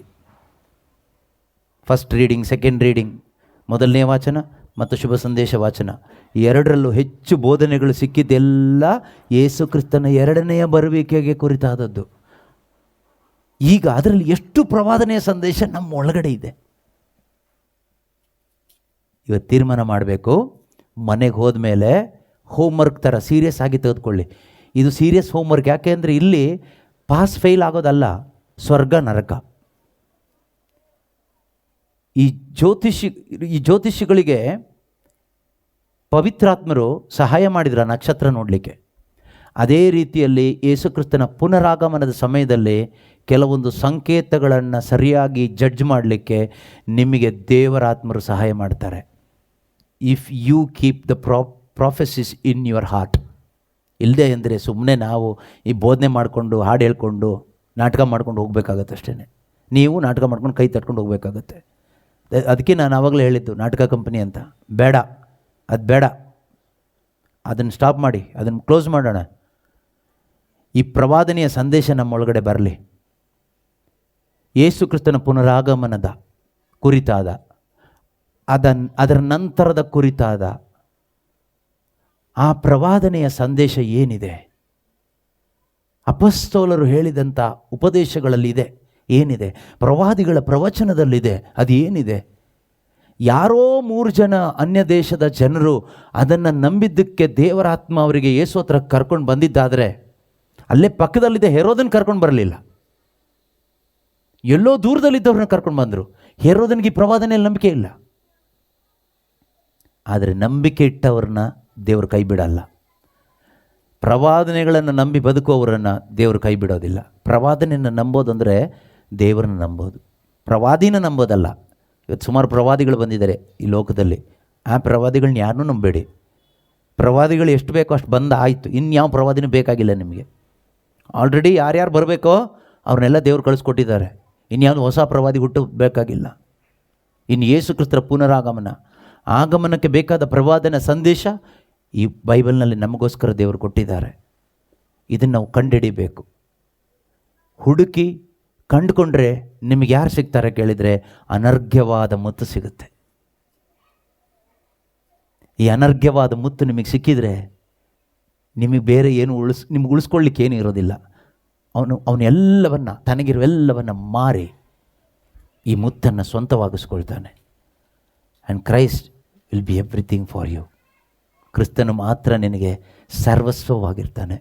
ಅಂಥ ಒಂದು ಅವಸ್ಥೆಗೆ ಬರಲಿಕ್ಕೆ ಆಗುತ್ತಾ ಕೇಳಿದರೆ ಆಗುತ್ತೆ. ಹುಡುಕುವವರಿಗೆ ಸಿಗುವುದು, ಹುಡುಕುವ ಪ್ರತಿಯೊಬ್ಬನಿಗೂ ಸಿಗುವುದು, ತಟ್ಟುವ ಪ್ರತಿಯೊಬ್ಬನಿಗೂ ತೆರೆಯಲಾಗುವುದು, ಕೇಳುವ ಪ್ರತಿಯೊಬ್ಬನಿಗೂ ಕೊಡಲಾಗುವುದು. ಯಾವ ವಿಷಯದಲ್ಲಿ? ಈ ವಿಷಯದಲ್ಲಿ, ಈ ನಿತ್ಯತೆಗೆ ಸಂಬಂಧಪಟ್ಟ ವಿಷಯದಲ್ಲಿ. ಸ್ವರ್ಗರಾಜ್ಯಕ್ಕೆ ಸಂಬಂಧಪಟ್ಟ ವಿಷಯದಲ್ಲಿ, ಈ ಮುತ್ತಿಗೆ ಸಂಬಂಧಪಟ್ಟ ವಿಷಯದಲ್ಲಿ. ಯಾವ ಮುತ್ತು? ಅನರ್ಘ್ಯವಾದ ಮುತ್ತು, ಜೀಸಸ್ ಕ್ರೈಸ್ಟ್. ಕ್ರೈಸ್ತರಾದ ನಾವು ಈ ಕ್ರಿಸ್ತನನ್ನು ಕಂಡುಕೊಳ್ಳದೆ ಸಾಯಬಾರ್ದು. ಅವರನ್ನು ಸೂಚಿಸುವ ನಕ್ಷತ್ರಗಳು, ಒಂದೊಂದು ವಾಕ್ಯಗಳು ಕೂಡ, every word is guiding stars for us. Gospel of Jesus Christ, prophecy about Christ Jesus are the guiding stars. ನಮ್ಮ ಜೀವಿತಕ್ಕೆ ಎಲ್ಲಿಗೆ ಗೈಡ್ ಮಾಡುತ್ತೆ? ಕ್ರಿಸ್ತನೆಡೆಗೆ, ಯೇಸುವಿನೆಡೆಗೆ. ಯಾರನ್ನ ಕಂಡ್ಕೊಳ್ತೀವಿ? ಯೇಸುವನ್ನು. ಆ 3 ಜನ ಯೇಸುವನ್ನು ಕಂಡ ತಕ್ಷಣ ಏನು ಮಾಡಿದರು? ಅವರು ತಾವು ತಂದ ಕಾಣಿಕೆಯನ್ನು ಅರ್ಪಿಸಿ ಆರಾಧಿಸಿದರು. ನಾವು ಕೂಡ ಯೇಸುವನ್ನು ಕಂಡುಕೊಂಡ್ರೆ ನಮ್ಮನ್ನೇ ಅರ್ಪಿಸಿ ಆರಾಧನೆ ಮಾಡ್ತೀವಿ. ಇನ್ನೇನು ಇಲ್ಲ. ನಮ್ಮನ್ನು ಕೊಟ್ಟಾದ ಮೇಲೆ ಇನ್ನೇನಿದೆ? ಕಾಣಿಕೆಯನ್ನು ಕೊಡ್ತೀವಿ, 5 ರೂಪಾಯಿ ತಗೊಂಡು ಹೋಗ್ತೀವಿ, ಕಾಣಿಕೆ ಕೊಡಬೇಕು ಅಂತ. ಕ್ಯಾಂಡಲ್ ತಗೊಂಡು ಹೋಗ್ತೀವಿ, ಕಾಣಿಕೆ ಕೊಡ್ತೀವಿ. ವಾಪಸ್ ಏನಿರುತ್ತೆ ಕೈಯಲ್ಲಿ? ಏನೂ ಇರೋದಿಲ್ಲ, ಕೊಟ್ಟಾಯಿತು. ಹಾಗೆ ಯೇಸುವನ್ನು ನಿಜವಾಗ್ಲೂ ಕಂಡ್ರೆ ನೀವೇನು ಕಾಣಿಕೆ ಕೊಡ್ತೀರಿ ಗೊತ್ತಾ? ನೀವೇನು ಕೊಡಲ್ಲ, ನಿಮ್ಮನ್ನೇ ಕೊಡ್ತೀರಿ. ನಿಮ್ಮನ್ನು ಯೇಸು ಕೊಟ್ಟ ಮೇಲೆ ವಾಪಸ್ ಏನು ಉಳಿತು? ಏನೂ ಉಳಿದಿಲ್ಲ. ಆಗ ನಿಮಗೆ ನಿಮ್ಮದು ಅಂತ ಹೇಳ್ಕೊಳ್ಳಿಕ್ಕೆ ಯೇಸು ಮಾತ್ರ ಇರ್ತಾರೆ. ನಿಮಗೆ ನಿಮ್ಮದು ಅಂತ ಹೇಳ್ಕೊಳ್ಳಿಕ್ಕೆ ಯೇಸು ಮಾತ್ರ ಇರ್ತಾರೆ. ಆದರೆ he alone is sufficient for you. He is more than sufficient for you. ಅದಕ್ಕೆ ಪೌಲರಿಗೆ ಯೇಸು ಹೇಳಿದ್ದು, my grace is sufficient for you. ನನ್ನ ಕೃಪೆ ಮಾತ್ರ ನಿನಗೆ ಸಾಕು. ದೇವರ ಕೃಪೆ ಯೇಸುವೇ ಆಗಿದ್ದಾರೆ. ಆ ಕೃಪೆ ತುಂಬಿದವರಾಗಿ ನಾವು ಬದುಕಬೇಕು. ಮಾತೆ ಮರಿಯಳು ಹೇಗೆ ಆ ಕೃಪೆ ತುಂಬಿದವರಾಗಿ ಬದುಕಿದ್ರು, ನಾವು ಹಾಗೆ ಬದುಕಲಿಕ್ಕೆ ಆಗುತ್ತೆ. ಪ್ರವಾದನ ಸಂದೇಶ ಬೇಕು ಇನ್ನೂ ಹೆಚ್ಚಾಗಿ. ಎದ್ದು ನಿಂತ್ಕೊಳ್ಳೋಣ, ದೇವರಿಗೆ ವಂದನೆಯನ್ನು ಸಲ್ಲಿಸಿ ಪ್ರಾರ್ಥಿಸೋಣ. ಪ್ರೀತಿಮಯನಾದ ದೇವರೇ, ನಮ್ಮನ್ನು ಯಾವಾಗಲೂ ಪ್ರೀತಿಸುವಂಥ ಒಳ್ಳೆಯ ಕರ್ತನು ನೀನಾಗಿದೆಯಪ್ಪ. ಈ ಒಂದು ರಾತ್ರಿಯ ವೇಳೆಯಲ್ಲಿ ನಮ್ಮೊಬ್ಬೊಬ್ಬರನ್ನ ಹೆಸರಿಡಿದು ಕರೆತಂದು ನೀವು ನಮಗೆ ಕೊಟ್ಟಂತಹ ಎಚ್ಚರಿಕೆಯ ಮಾತುಗಳಿಗಾಗಿ, ಪ್ರವಾದನೆಯ ಸಂದೇಶಕ್ಕಾಗಿ ನಿಮಗೆ ಸ್ತೋತ್ರ ಮಾಡ್ತಾ ಇದ್ದೇವೆ. ಯೇಸುವೆ, ಇನ್ನೂ ಹೆಚ್ಚಾಗಿ ನೀನು ನಮ್ಮಲ್ಲಿ ಪ್ರಕಟವಾಗಬೇಕು ಸ್ವಾಮಿ. ಹುಡುಕುವವರಿಗೆ ಸಿಗುವುದು ಎಂಬ ನಿಮ್ಮ ವಾಕ್ಯ ನಮ್ಮೊಬ್ಬೊಬ್ಬರಲ್ಲಿ ನೆರವೇರಲಿ ಅಪ್ಪ. ಈ ರಾತ್ರಿಯಲ್ಲಿ ಸಂದೇಶವನ್ನು ಆಲಿಸಿದ ಪ್ರತಿಯೊಬ್ಬರ ಜೀವಿತಗಳು ಕೂಡ ಸದಾಕಾಲ ಬೆಳಕಾಗಿರಲಿ ಸ್ವಾಮಿ. ಪರ ಜೀವಿತದಿಂದ ರಾತ್ರಿ ದೂರವಾಗಲಿ, ಆ ರಾತ್ರಿ ಎಂಬ ಅನುಭವಗಳು ದೂರವಾಗಲಿ, ಕತ್ತಲೆಯ ಅನುಭವಗಳು ದೂರವಾಗಲಿ, ಬೆಳಕು ಮಾತ್ರ ಇರಲಿ ಸ್ವಾಮಿ. ಆದಿಯಲ್ಲಿ ನೀವು ಯಾವ ರೀತಿಯಲ್ಲಿ ಬೆಳಕನ್ನು ಸೃಷ್ಟಿ ಮಾಡಿ ಕತ್ತಲೆಯಿಂದ ಬೆಳಕನ್ನು ಸಪರೇಟ್ ಮಾಡಿದ್ದೀರೋ, ಅದೇ ರೀತಿಯಲ್ಲಿ ಕರ್ತನೆ ಒಂದು ಪ್ರತ್ಯೇಕಿಸಲ್ಪಟ್ಟ ಜನಾಂಗವಾಗಿ ಯೇಸುವೆ ನಿಮ್ಮ ಮಹಿಮೆಯನ್ನು ಬೆಳಗಿಸುವಂಥವರಾಗಿ, ನಿಮ್ಮಲ್ಲಿ ಆನಂದಿಸುವಂಥ ಜೀವನವನ್ನು ಪ್ರತಿಯೊಬ್ಬರು ಜೀವಿಸುವಂತೆ ಆಗಲಿ ಅಪ್ಪ. Thank you Holy Spirit, thank you Jesus. ಆಲಿಸಿದಂಥ ಪ್ರತಿಯೊಂದು ವಾಕ್ಯಗಳನ್ನು ಆಶೀರ್ವಾದವಾಗಿ ನಾವು ಸ್ವೀಕಾರ ಮಾಡ್ತಾ ಇದ್ದೇವೆಪ್ಪ. ಇದರ ಮುಖಾಂತರವಾಗಿ ನಮ್ಮ ಜೀವಿತಗಳು ಇನ್ನೂ ಹೆಚ್ಚಾಗಿ ಕ್ರಿಸ್ತ ಯೇಸುವನ್ನು ಪ್ರಕಟಪಡಿಸುವಂಥ ಆಶೀರ್ವಾದಗಳು ನಾವು ಒಬ್ಬೊಬ್ಬರು ಆಗುವವರಾಗಿದ್ದೇವೆ. ಆ ಒಂದು ನಂಬಿಕೆಯಲ್ಲಿ ನಿಮಗೆ ಸ್ತೋತ್ರ ಮಾಡ್ತಾ ಇದ್ದೇವೆ. Thank you Lord. ನಿಮ್ಮ ವಾಕ್ಯವನ್ನು ನಂಬಿ ನಿಮಗೆ ಸ್ತೋತ್ರ ಮಾಡ್ತಾ ಇದ್ದೇವಪ್ಪ. Thank you Jesus, praise you Jesus. Hallelujah. ಯೇಸುವೆ ಸ್ತೋತ್ರ, ಯೇಸುವೆ ವಂದನೆ, ಯೇಸುವೆ ಆರಾಧನೆ. Hallelujah. Thank you Jesus, praise you Jesus. Hallelujah, hallelujah. ಹುಡುಕುವವರಿಗೆ ಸಿಗುವ ಆತನು ನೀನಾಗಿದೆಯಾ ಸ್ವಾಮಿ.